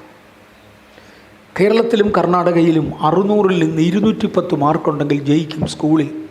അവരോട് പറഞ്ഞു, നിനക്ക് കൃത്യം 210 മാർക്കും വാങ്ങിച്ചുകൊണ്ടാണ് ഇങ്ങോട്ട് പോരുന്നിരിക്കുന്നത്, നാണമില്ലല്ലോ ഇങ്ങോട്ട് പോരാൻ.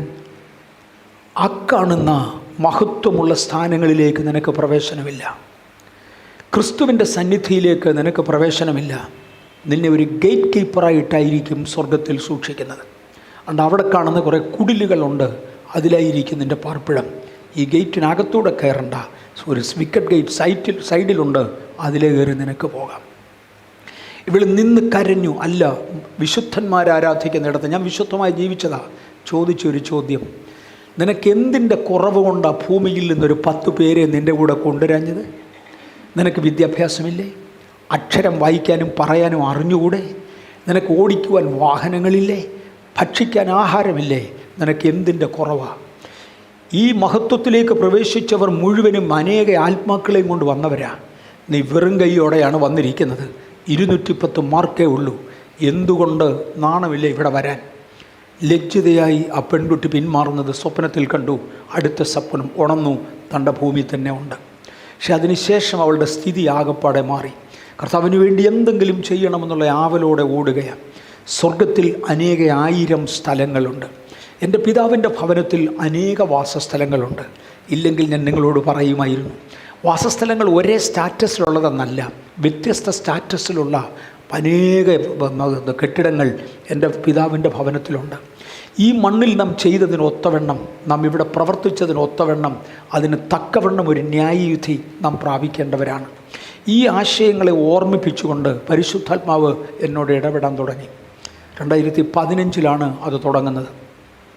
കർത്താവ് യേശു ക്രിസ്തുവിനോട് തൊട്ടടുത്ത് ഒരു വലയം ശിഷ്യന്മാരുണ്ടായിരുന്നു. നമുക്കറിയാം, ഒരു 3 ശിഷ്യന്മാരെ യേശു എപ്പോഴും കൂടെ കൊണ്ടുപോകുമായിരുന്നു.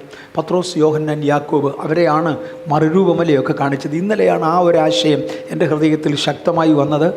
മറുരൂപമലയുടെ അനുഭവം ഈ 3 പേർക്കേ കൊടുത്തിട്ടുള്ളൂ. ഇവർ 12 ശിഷ്യന്മാർക്ക് പോലും ഇല്ല. മറ്റാർക്കും മനസ്സിലാകാത്ത രൂപത്തിൽ യേശുവിനെ ഒന്ന് കാണാൻ വേണ്ടി ഈ 3 പേരെ അനുവദിച്ചുള്ളൂ. മറ്റുള്ളവരെ കാണിച്ചു പോലുമില്ല. യേശുവിനെ കണ്ടാൽ എങ്ങനെ ഇരിക്കുമെന്ന് ശിഷ്യത്വമൊക്കെ വേറെ കാര്യം. ഭൂമിയിൽ ഒരു അലക്കുകാരനും അലക്കി വെളുപ്പിപ്പാൻ കഴിയാത്തതുപോലെ തൻ്റെ വസ്ത്രം തേജസ്സുള്ളതായി മാറി, കണ്ണുകൾ പ്രകാശമുള്ളതായി മാറി. ആ യേശുവിൻ്റെ തേജസ്കരിക്കപ്പെട്ട രൂപം കണ്ടു 3 പേരുള്ള ഒരു സർക്കിൾ. അതിൻ്റെ വെളിയിലാണ് 12 പേരുള്ള രണ്ടാമത്തെ സർക്കിൾ. യേശുക്രിസ്തുവിന് 70 പേരടങ്ങുന്ന മൂന്നാമതൊരു സർക്കിൾ ഉണ്ടായിരുന്നു. 4ാമത് 120 പേരുടെ ഒരു സർക്കിൾ ഉണ്ടായിരുന്നു. ഇങ്ങനെ പോയാൽ ഒരുപാട് സർക്കിളുകൾ. നമ്മൾ ഏത് സർക്കിളിൽ വരും? 2015 തിരുവനന്തപുരത്ത് ഞാനൊരു കൺവെൻഷന് വേണ്ടി പോയി. ഏത് ചർച്ചുകാർ ക്രമീകരിച്ചതാണെന്ന് എനിക്കറിയത്തില്ല. അവിടെ ഒരു ബ്രദർ മോളിയുണ്ട്, പാസ്റ്റർക്കറിയാം. ബ്രദർ മോളി, പെൺപിള്ളേരല്ല, ആണ്. ഒരു ബ്രദർ മോളിയുണ്ട് ട്രിവാൻഡ്രത്ത്. അദ്ദേഹത്തിൻ്റെ മാതാപിതാക്കൾ അങ്ങനെ പേരിട്ടത്. നമ്മളൊക്കെ വിളിക്കാതെ നിവൃത്തിയില്ല, വിളിക്കുന്നു. അല്ല, അതിനൊരു കാര്യമുണ്ട്. തൻ്റെ മാതാപിതാക്കൾക്ക് ആൺപിള്ളേർ മാത്രമേ ഉള്ളൂ, പെൺകുട്ടികളില്ല. 4-5 കുഞ്ഞുങ്ങളുണ്ടായത് എല്ലാം ആൺപിള്ളേർ. അവസാനം അവർ പോയി അങ്ങോട്ട് നേർച്ചയൊക്കെ നേർന്ന് ഒരു പെൺകുഞ്ഞ് വേണമെന്ന്. ഒരു കുഞ്ഞിനെ അവർ വീണ്ടും പ്രതീക്ഷിച്ചു. അത് കുഞ്ഞുണ്ടാകുന്നതിന് മുമ്പേ തന്നെ വിശ്വാസത്താൽ മോളിൽ നിന്ന് പേരിട്ടു. ഉണ്ടായപ്പോൾ അതും ആണ്. അതുകൊണ്ട് അങ്ങനെ തന്നെ വിളിച്ചു. അതുകൊണ്ടാണ് മോളി ബ്രദർ എന്ന് ഞങ്ങൾ പറയുന്നത്. നല്ലൊരു ബ്രദറാണ്, ആത്മീയനായ ഒരാളാണ്. മോളി ബ്രദർ എന്നോട് പറഞ്ഞു, എം എ വർഗീസിനോട് ഇന്ന ആളിന് ഒന്ന് സംസാരിക്കണമെന്നുണ്ട്. 2015 ചരിത്രമാണ്. അദ്ദേഹം ഏതോ ഒരു ദർശനം കണ്ടു. ആ ദർശനം പാസ്റ്ററോട് പറയാൻ വേണ്ടിയാണ്. ഞാൻ അദ്ദേഹത്തെ വിളിച്ചു. എപ്പോൾ കാണാമെന്ന് ചോദിച്ചു. കാണാനൊരു സമയം തന്നു. ഞാൻ തിരിച്ചു പോരേണ്ടതിൻ്റെ തലേ ദിവസം വൈകിട്ട് തമ്മിൽ കാണാമെന്ന് പറഞ്ഞു. ഞങ്ങൾ തമ്മിൽ കണ്ടപ്പോൾ പറഞ്ഞു, പാസ്റ്ററേ, ഞാൻ ഒരുപാട് ക്രൂസൈഡുകൾ നടത്തുന്നയാളാണ്. ആ ക്രൂസൈഡിന് വേണ്ടി ആളുകളെ വിളിച്ച് പ്രസംഗിപ്പിക്കാറുണ്ട്. ആ സാഹചര്യത്തിൽ ദൈവം എന്നെ ഒരു കാഴ്ച കാണിച്ചു. കർത്താവ് യേശു ക്രിസ്തു ഇരിക്കുന്നു. തനിക്ക് ചുറ്റും ഒരു ചെറിയ സർക്കിൾ, ഒരു 50 പേര് അതിനകത്തുണ്ടാവും. അതിൻ്റെ പുറത്ത് 2ാമത്തെ സർക്കിൾ, അതിനകത്തൊരു 500 പേര് കാണും. അതിൻ്റെ വെളിയിൽ ഒരു 3ാമത്തെ സർക്കിൾ, കുറേ കൂടെ ആളുണ്ട്. ഇങ്ങനെ സർക്കിളുകളായി ഇരിക്കുന്നു. 4 സർക്കിൾ വരെ എനിക്ക് വ്യക്തമായി കാണാം. എന്നിട്ട് എന്നോടൊരു ചോദ്യം, നീ ക്രൂസൈഡുകൾക്ക് വേണ്ടി വിളിക്കുന്നവർ ഇതിലെ ഏത് സർക്കിളിൽ ഉൾക്കൊള്ളുന്നവരാണ്? ഇവരെല്ലാം യേശുവിൻ്റെ ആളുകളാണ്. ഏത് സർക്കിളും യേശുവിൻ്റെ ആളുകളാണ്. പക്ഷേ അടുപ്പത്തിന് വ്യത്യാസമുണ്ട്. അവരടുത്തതിനേക്കാൾ കൂടുതൽ ഒരാളിനെ അടുപ്പിക്കാൻ അവരെ കൊണ്ടൊക്കത്തില്ല. ഇതിലെ ഏത് സർക്കിളിൽ വരെ നിൽക്കുന്നവരെ നീ കാണുന്നുണ്ട്? അദ്ദേഹം ഏതായാലും 2ാമത്തെയോ 3ാമത്തെയോ സർക്കിളിൽ എന്നെ കണ്ടെന്ന് പറഞ്ഞു. ഒരാളിനെ ഞാൻ കാണുന്നുള്ളൂ. ക്രൂസൈഡുകൾ സ്ഥിരമായി നടത്താറുണ്ട്, കൺവെൻഷനുകൾ നടത്താറുണ്ട്, ഒത്തിരി ശുശ്രൂഷകന്മാരെ വിളിക്കാറുണ്ട്. എന്നിട്ട് അദ്ദേഹത്തിൻ്റെ പേര് പറഞ്ഞാലും ജോൺ ടെൻസിങ്, അതേ ചർച്ചിൻ്റെ പാസ്റ്റർ. ജോൺ ടെൻസിങ്ങിനോട് പറഞ്ഞു, നീ എന്നോട് ചേർന്നുള്ള സർക്കിളുകളിൽ ഇല്ലാത്തവരെ വിളിച്ച് ക്രൂസൈഡ് നടത്തിയാൽ നിനക്ക് 1 ലക്ഷം 2 ലക്ഷം നഷ്ടപ്പെടുന്നതല്ലാതെ എന്നെ പ്രയോജനം എനിക്ക്, എൻ്റെ സാമ്രാജ്യത്തിന് എന്ത് ഗുണം?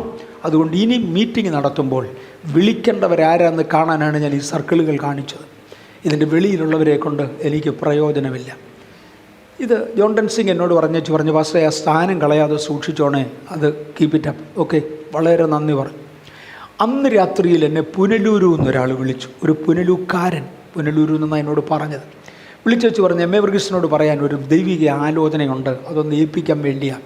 ഞാൻ ബാംഗ്ലൂരിൽ നിന്ന് വരട്ടെ, എപ്പോൾ വന്നാൽ കാണാം. ഞാൻ പറഞ്ഞു, ബ്രദറെ, എന്നെ കണ്ടൊരാലോചന പറയാനാണെങ്കിൽ ഓൾ ദ വേ ബാംഗ്ലൂർ വരെ യാത്ര ചെയ്യണമെന്നില്ല. ബ്രദറിന് അല്ലെങ്കിൽ എന്തെങ്കിലും കാര്യമുണ്ടെങ്കിൽ ബാംഗ്ലൂരിന് വന്നാട്ടെ, ഞാൻ 2 ദിവസം കഴിഞ്ഞാൽ അവിടെ കാണും. ഇന്ന് ഞാൻ തിരുവനന്തപുരത്തുണ്ട്, ബ്രദറിന് കാണണമെങ്കിൽ ഇങ്ങോട്ട് വന്നാൽ കാണാം. നാളെ രാവിലെ 5:55 തിരുവനന്തപുരത്ത് നിന്ന് തിരുവല്ലയ്ക്ക് പോകുന്ന ഒരു ട്രെയിനിനകത്ത് ഞാൻ കയറും. കാര്യം എനിക്ക് തിരുവല്ലയിൽ വന്നിട്ടൊരു കാര്യമുണ്ട്, എൻ്റെ വീട് അവിടെ അല്ലേ, ഒരു കാര്യമുണ്ട്, അങ്ങോട്ട് വേണേൽ പോകാമെന്ന് പറഞ്ഞു. അപ്പോൾ അദ്ദേഹം പറഞ്ഞു, ഞാനിപ്പോൾ തിരുവനന്തപുരത്തു നിന്ന് തന്നെയാണ് വിളിക്കുന്നത്, അങ്ങനെയാണെങ്കിൽ അതാണ് ഏറ്റവും സൗകര്യം. രാവിലെ 5:55 ഞാൻ റെയിൽവേ സ്റ്റേഷനിൽ കാണും. ഞാൻ പറഞ്ഞു, അവിടുന്ന് ഒരു റെയിൽവേ ടിക്കറ്റും കൂടെ എടുക്കാം, നമുക്ക് ഒരുമിച്ച് കൊല്ലത്തിന് യാത്ര പോകാം. അദ്ദേഹം കൊല്ലം വരെ ഒരു ടിക്കറ്റ് എടുത്തു, എൻ്റെ കൂടെ ട്രെയിനിൽ കയറാൻ തീരുമാനിച്ചു. തിരുവനന്തപുരം റെയിൽവേ സ്റ്റേഷനിൽ നിന്ന് ഞങ്ങൾ രണ്ടും കൂടെ കണ്ടു കഴിഞ്ഞ ഉടനെ കൊല്ലത്തു നിന്ന് ഒരാൾ വിളിച്ചു വെച്ച് പറഞ്ഞു, എം എ വർഗീസിനോട് പറയാൻ ഒരു ദൈവാലോചനയുണ്ട്, ആ ദൈവാലോചന ഏൽപ്പിക്കാൻ വേണ്ടിയാണ് ബാംഗ്ലൂരിന് വരണം. ഞാൻ പറഞ്ഞു, ബ്രദറെ വരാം. ബ്രദർ എവിടെ നിന്നാണ് വിളിക്കുന്നത്? കൊല്ലത്തു നിന്നാണ്. ഞാൻ പറഞ്ഞു, ഇപ്പം ഞാൻ കൊല്ലത്തൂടെ വരും, കൊല്ലത്തൂടെ തിരുവല്ലയ്ക്ക് പോകും, നിനക്ക് സമയമുണ്ടെങ്കിൽ ആ ട്രെയിനിനൊരു ടിക്കറ്റ് എടുത്തുകൊണ്ട് കയറിക്കോ, ഞാൻ ഇന്ന ബോഗിയിൽ കാണും. അദ്ദേഹം അതുപോലെ ടിക്കറ്റ് എടുത്തു. പുനലൂരിൽ നിന്ന് വന്ന ആളിന് എന്നോട് പറയാനുണ്ടായിരുന്നത് സുവിശേഷത്തിൻ്റെ പെർഫെക്റ്റ്നെസ്, കട്ടിയായ ഉപദേശം പറയണം. 10,000 പേരോട് പറയുന്ന കൂട്ടത്തിൽ 2 പേരെ അംഗീകരിച്ചുള്ളെങ്കിൽ, ഇത് സാധാരണ ആരും ഉപയോഗിക്കുന്ന ഒരു റേഷ്യോ അല്ല, 5000-ൽ 1 റേഷ്യോ പറയുന്നവർ. ഇങ്ങനെ എന്നോട് പറഞ്ഞ പദം ഇതാണ്, 10,000 പേരോട് പറയുന്ന കൂട്ടത്തിൽ 2 പേരെ അംഗീകരിച്ചുള്ളെങ്കിൽ അത് മതി, അത് വർത്താണ് മണവാട്ടി സഭയിലേക്ക് ആൾ ചേർക്കാൻ. ഇത് നീ പറഞ്ഞോണം. രത്നച്ചുരുക്കം അത്രേ ഉള്ളൂ. അതിനോട് ചേർന്ന് ഒരു ദൂതുണ്ടായിരുന്നു. അങ്ങനെ അദ്ദേഹം കൊല്ലത്തിറങ്ങുകയും തൻ്റെ മറ്റേ ആൾ കൊല്ലത്തു നിന്ന് കയറി. അയാൾ ഇത് തന്നെ പറഞ്ഞു, സുവിശേഷത്തിൻ്റെ പെർഫെക്റ്റ്നെസ്സിലേക്ക് പോകണം, ഏത് പുരുഷനെയും ക്രിസ്തുവിൽ തികഞ്ഞവനാക്കുക, അതിന് താഴെയൊന്നും സംസാരിക്കരുത്. താഴത്തേടം സംസാരിക്കുന്ന ഒരുപാട് പേരുണ്ട്, പക്ഷേ താങ്കളെക്കുറിച്ച് താല്പര്യപ്പെടുന്നത് അതല്ല, അത് 1 തരം മാത്രം പറയുക.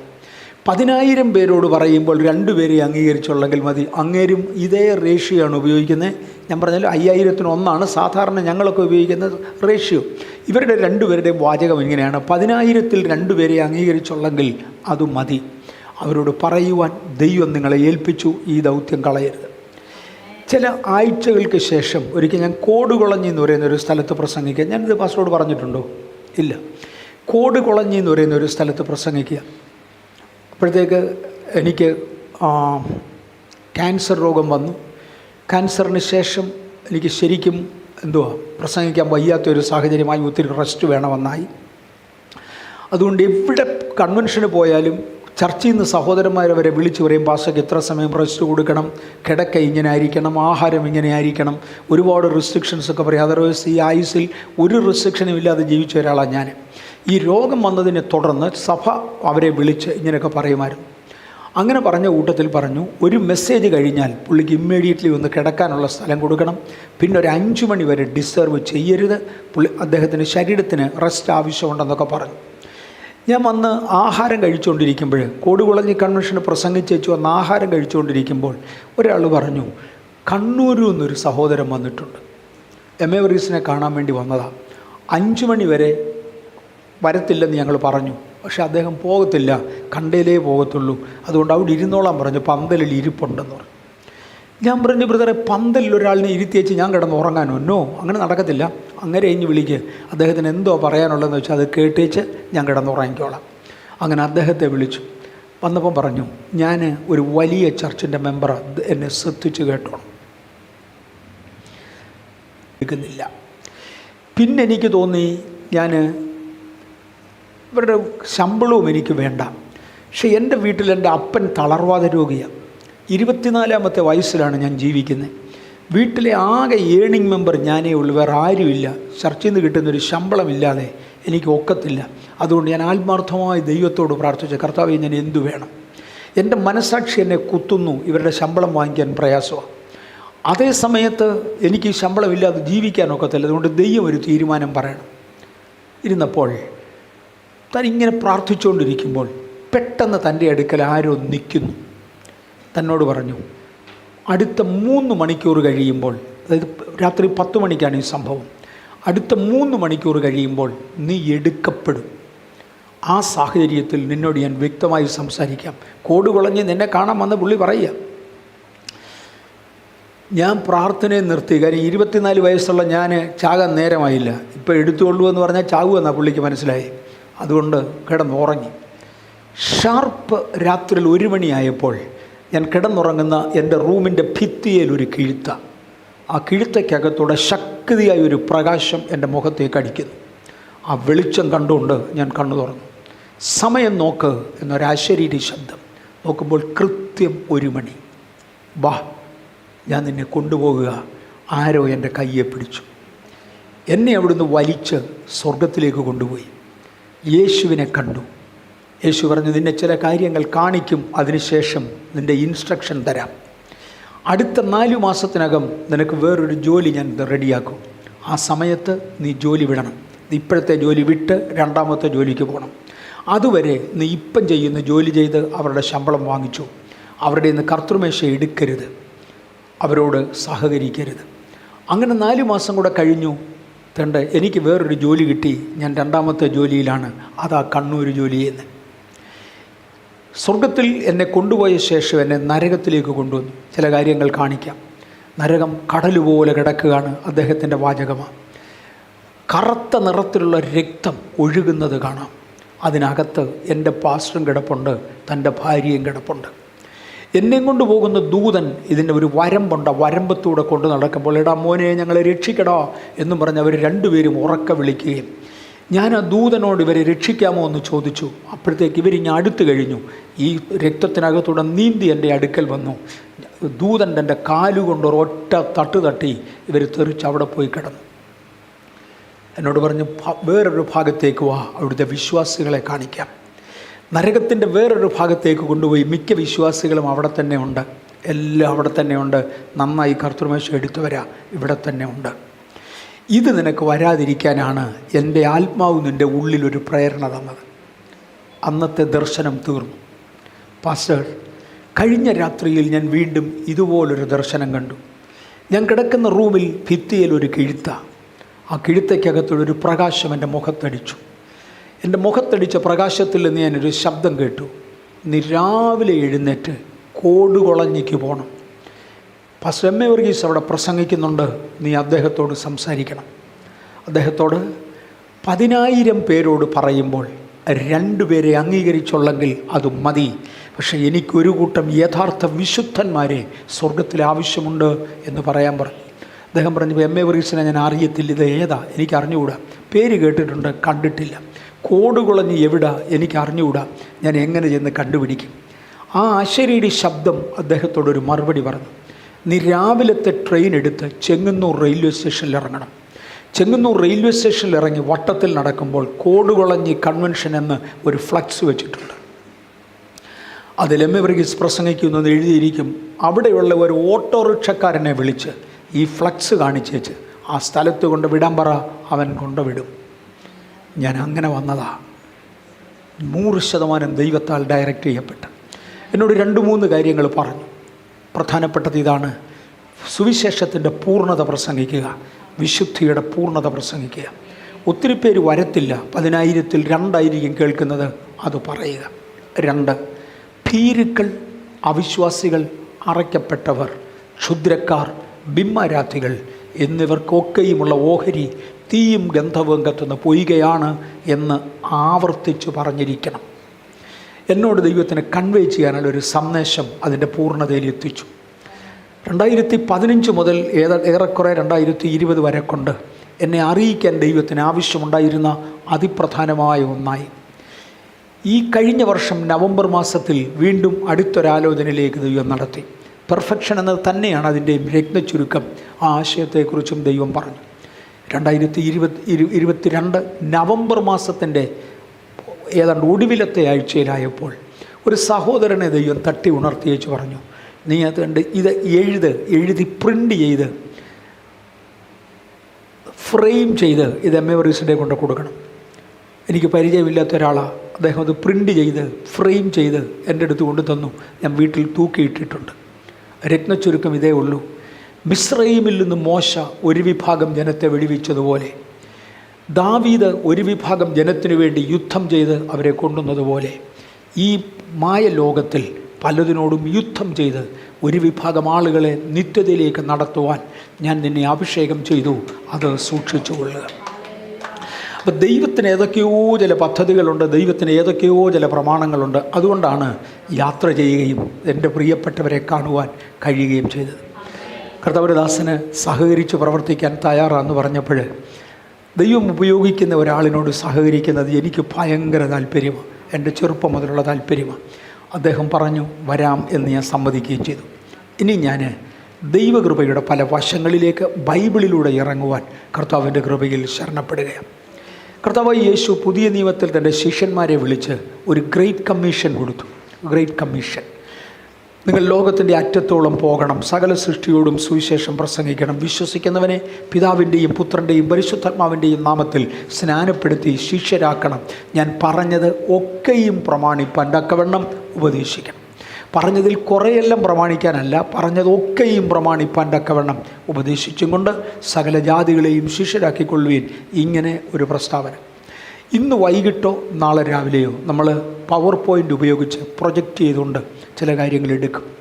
ആ സമയത്ത് ഞാൻ ഒത്തിരിയും കൂടെ ഗൗരവമായിട്ട് പോകാം. ഇന്ന് ഈ സമയത്ത് അത്രയും ഗൗരവമായി പോകാനൊക്കത്തില്ല. കാര്യം ഒന്ന് കാണുകയും കൂടെ ചെയ്താൽ മനസ്സിലാകും. ചില പിക്ചേഴ്സ് കാണിക്കാനുണ്ട്.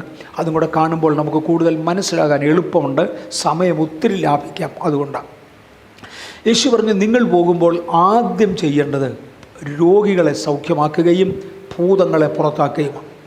ഞാനിത് കഴിഞ്ഞ പ്രാവശ്യവും തൊട്ട് കാണും. പഴയ നിയമത്തിൽ ഒരു ശുശ്രൂഷകനും ഭൂതത്തെ പുറത്താക്കിയിട്ടില്ല. പഴയ നിയമത്തിലെ പ്രവാചകന്മാർ അപ്പം വർദ്ധിപ്പിച്ചിട്ടുണ്ട്, അല്ലെങ്കിൽ ആഹാരം വർദ്ധിപ്പിച്ചിട്ടുണ്ട്, രോഗികളെ സൗഖ്യമാക്കിയിട്ടുണ്ട്, മരിച്ചവരെ ഉയർപ്പിച്ചിട്ടുണ്ട്. ഇതെല്ലാം പഴയ നിയമത്തിലെ പ്രവാചകന്മാർ ചെയ്തിട്ടുണ്ട്. എന്നാൽ പഴയ നിയമ ചരിത്രത്തിൽ ഒരിക്കൽ പോലും ഒരു ദുർഭൂതം വിട്ടുപോയ കഥയില്ല. അങ്ങനൊന്നില്ല. യേശുവിൻ്റെ ശുശ്രൂഷയുടെ തുടക്കം മുതൽ ദുർഭൂതങ്ങളെ യേശു പറഞ്ഞു വിട്ടിരുന്നു.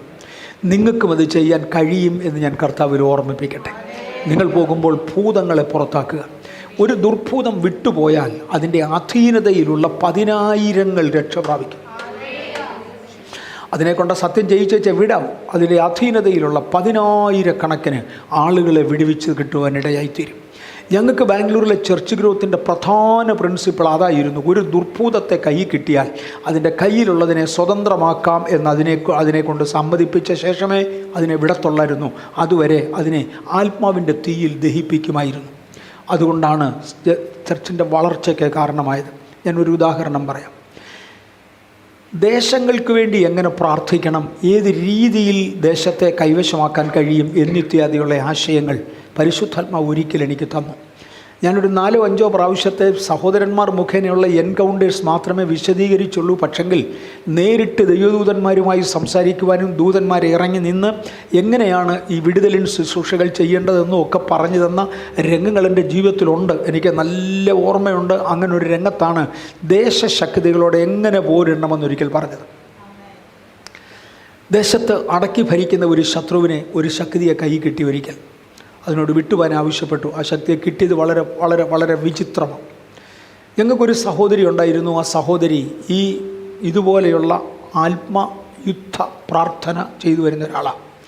ആത്മയുദ്ധ പ്രാർത്ഥന ചെയ്തു വരുന്ന ഒരാളിൻ്റെ അടുക്കൽ ഒരു അശുദ്ധ ശക്തി വെളിപ്പെട്ടേച്ച് പറഞ്ഞു, ഞാനാണ് ഈ ദേശം അടക്കി ഭരിക്കുന്ന ശക്തി, നീ എന്നെയാണ് ശാസിക്കുന്നത്, നീ മര്യാദയ്ക്ക് നിൻ്റെ പണി നോക്ക്, ഇനി എൻ്റെ അടുക്കൽ വഴക്കിന് വന്നാൽ നിന്നെ ഞാൻ തട്ടും പറഞ്ഞ പദമാണ്.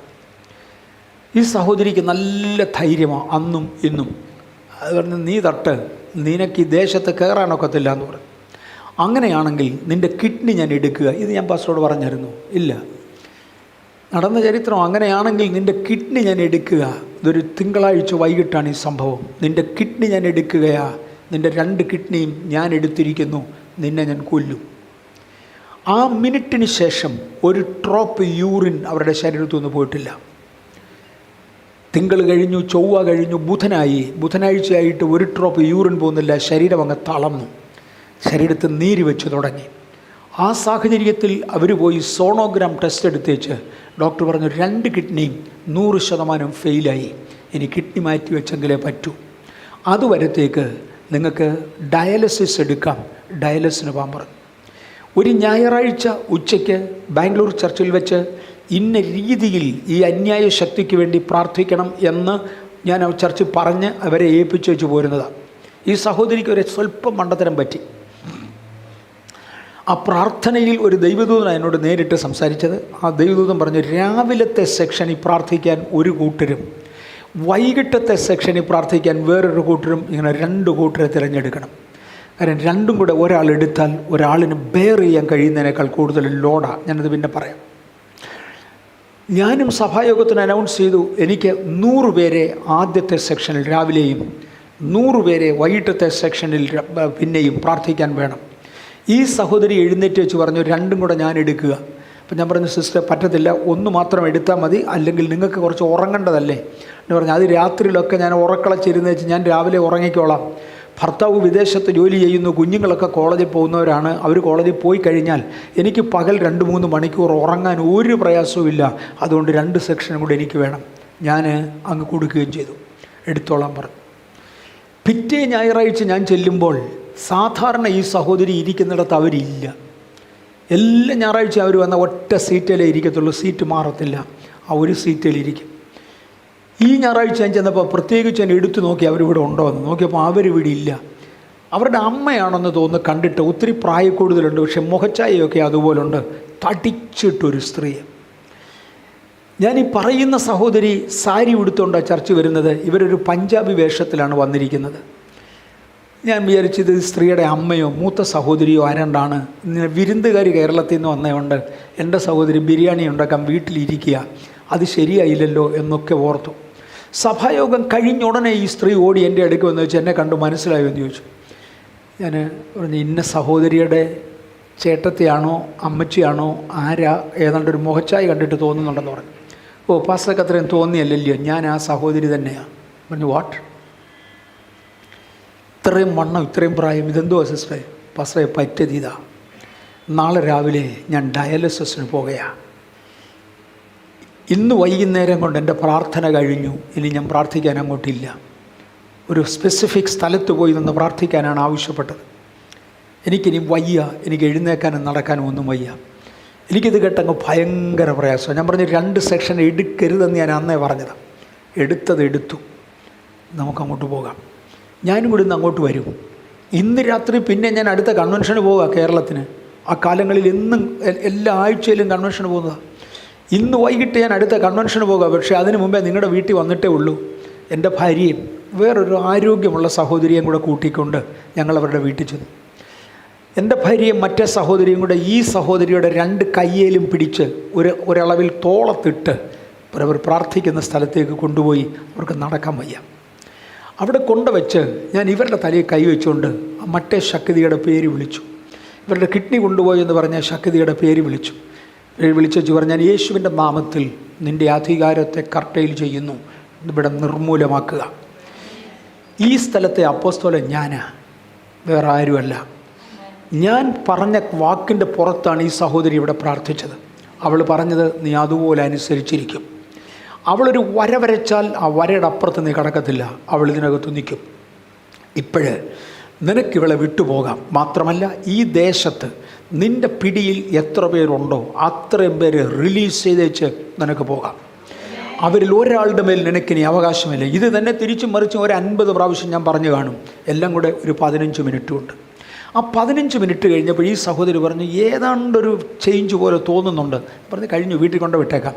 അവരെ വീട്ടിൽ കൊണ്ട് വിട്ടേച്ച് പോരാൻ നേരത്ത് ഞാൻ പറഞ്ഞു, സിസ്റ്ററെ ഞാൻ ഇന്ന് വൈകിട്ടത്തെ ബസ്സിന് കേരളത്തിലോട്ട് പോവുക. ഞാൻ പോകുന്നതിന് മുന്നമേ നിങ്ങൾ യൂറിൻ പാസ് ചെയ്താൽ എന്നെ ഒന്ന് വിളിച്ചു പറയണം. ഇന്ന് രാത്രിയിൽ എത്ര പ്രാവശ്യം യൂറിൻ പാസ് ചെയ്യുന്നുണ്ട് എന്നൊരു ബുക്ക് എടുത്ത് എഴുതി വെക്കണം. നേരിട്ട് നിങ്ങളുടെ ശരീരത്തിൻ്റെ ഭാരം എന്നാ ഉണ്ടെന്ന് നോക്ക്. 12 മണിക്കൂർ കഴിയുമ്പോൾ രാവിലെ നിങ്ങളുടെ ശരീരത്തിൻ്റെ ഭാരം എന്നാ ഉണ്ടെന്ന് നോക്കി എത്രയും നീര് പോയിട്ടുണ്ടെന്ന് എനിക്കറിയണം. എൻ്റെ പ്രാർത്ഥന ദൈവം കേട്ടാൽ മറ്റേ ശക്തി കീഴടങ്ങിയാൽ ഇത് സംഭവിച്ചിരിക്കും.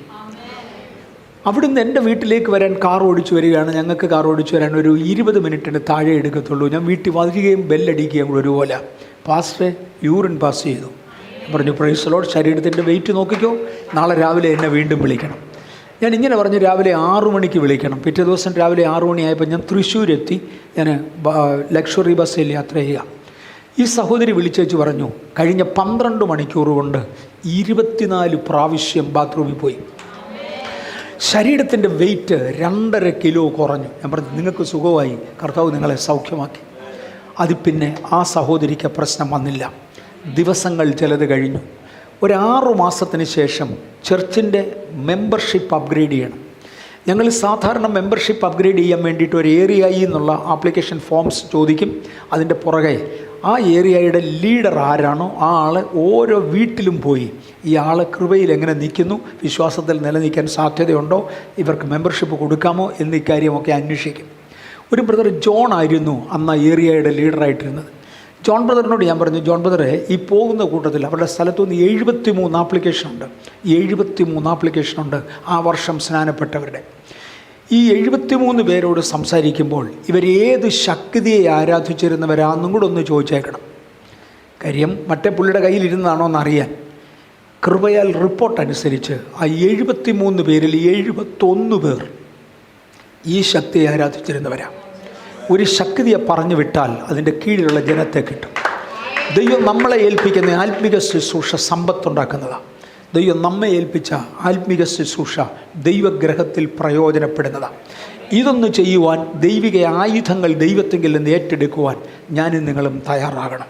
യേശു പറഞ്ഞ് നിങ്ങൾ പോകുമ്പോൾ നമ്പർ 1 അശുദ്ധാത്മാക്കളെ പുറത്താക്കുക. അതിൻ്റെ കാര്യം മനസ്സിലായാലും എന്തായി അശുദ്ധാത്മാക്കളെ പുറത്താക്കുക എന്ന് പറഞ്ഞാൽ നിങ്ങൾ പോകുമ്പോൾ അശുദ്ധാത്മാക്കളെ പുറത്താക്കുക. എന്നെക്കൊണ്ട് കഴിയുമോ, നിങ്ങളെ കൊണ്ട് കഴിയുമോ? കഴിയും, കഴിയും, കഴിയും, കഴിയും, കഴിയും, നിശ്ചയമായി കഴിയും. കാര്യം അതിനു വേണ്ടിയാണ് പരിശുദ്ധാത്മാവിനെ നമ്മുടെ മേലാക്കി ഇങ്ങോട്ട് അയച്ചത്. നമ്മളിതിൻ്റെ സീരിയസ്നെസ് മനസ്സിലാക്കണം എന്ന് മാത്രം. ദൈവത്തിൻ്റെ സന്നിധിയിൽ ആ സീരിയസ്നെസ് നമ്മൾ മനസ്സിലാക്കിയാൽ അശുദ്ധാത്മാക്കളുടെ മേൽ ജയമെടുക്കുവാൻ കഴിയും. നമ്മുടെ കയ്യിലൊരു ബലഹീന വശം ഉണ്ടെങ്കിൽ അശുദ്ധാത്മാവ് അത് മുതലെടുക്കും. ഞാൻ അവിടെയും ഒരു കാര്യം പറയാം. ഈ കോട്ടയത്ത് കഞ്ഞിക്കുഴി എന്ന് പറയുന്ന സ്ഥലത്ത് ഒരിക്കൽ ഞാനൊരു കൺവെൻഷൻ നടത്തി. കിഴക്കേ കഞ്ഞിക്കുഴി, അതെ കഞ്ഞിക്കുഴി എന്ന് പറയുന്ന സ്ഥലത്ത് കുറേ വർഷങ്ങൾക്ക് മുമ്പേ ഞാനൊരു കൺവെൻഷൻ നടത്തി.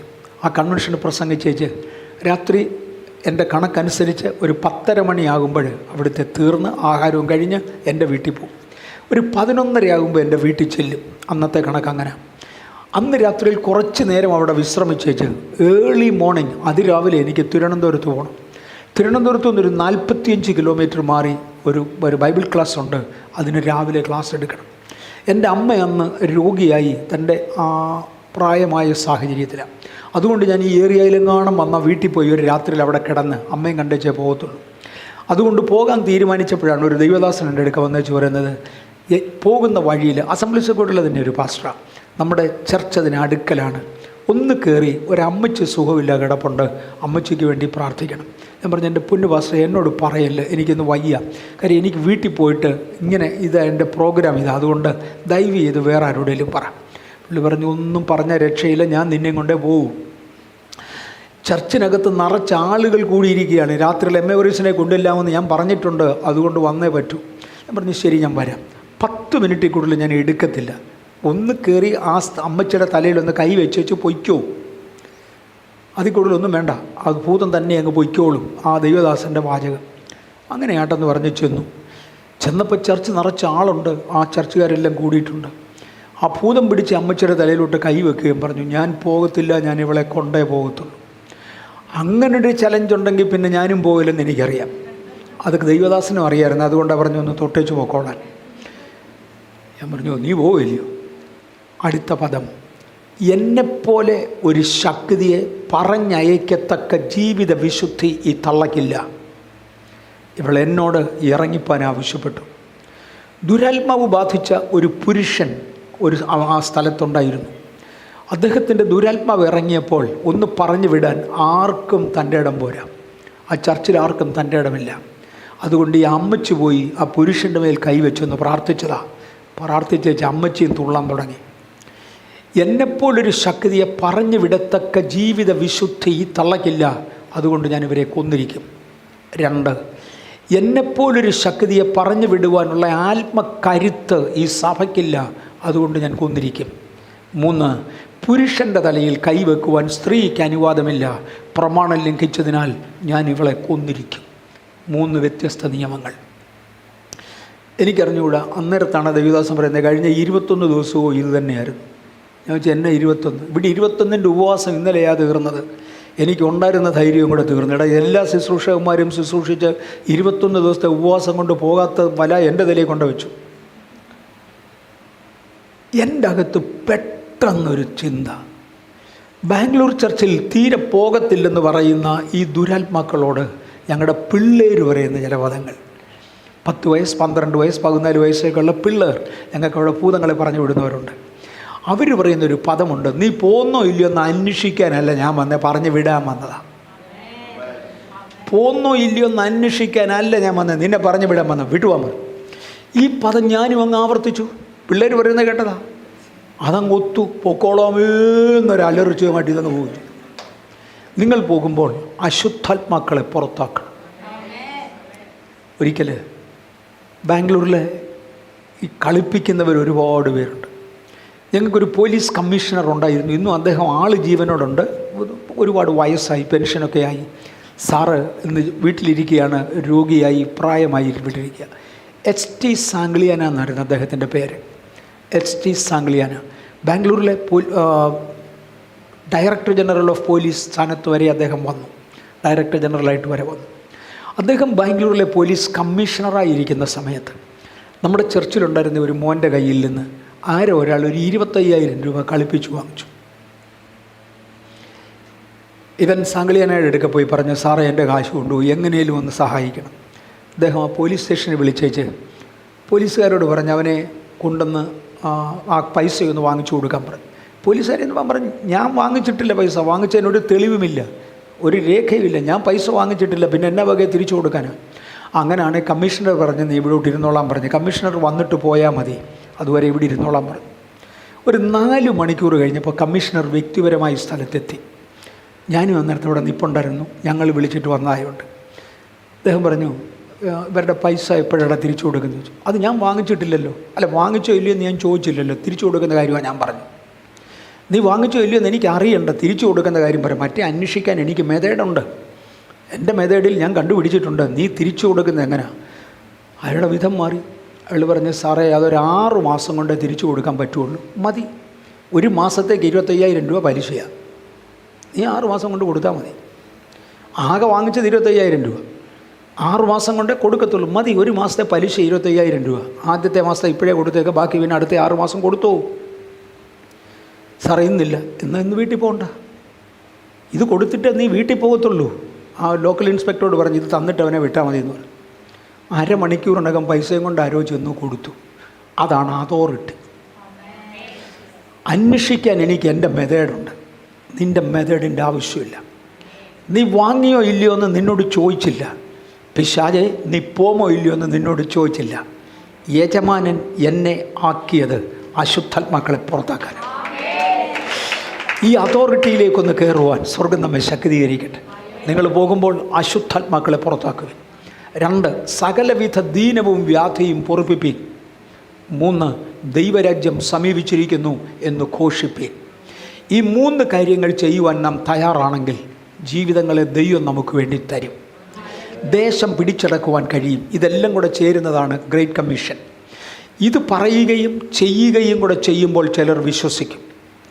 ഞങ്ങളെക്കൊണ്ട് പറഞ്ഞു വിടാൻ കഴിയാത്ത അശുദ്ധാത്മശക്തികളെ പറഞ്ഞു വിടാൻ ഞാൻ രഞ്ജിത്ത് പാസ്റ്ററോട് അപേക്ഷിച്ചിട്ടുണ്ട്. അവരത് ചെയ്തിട്ടുമുണ്ട്.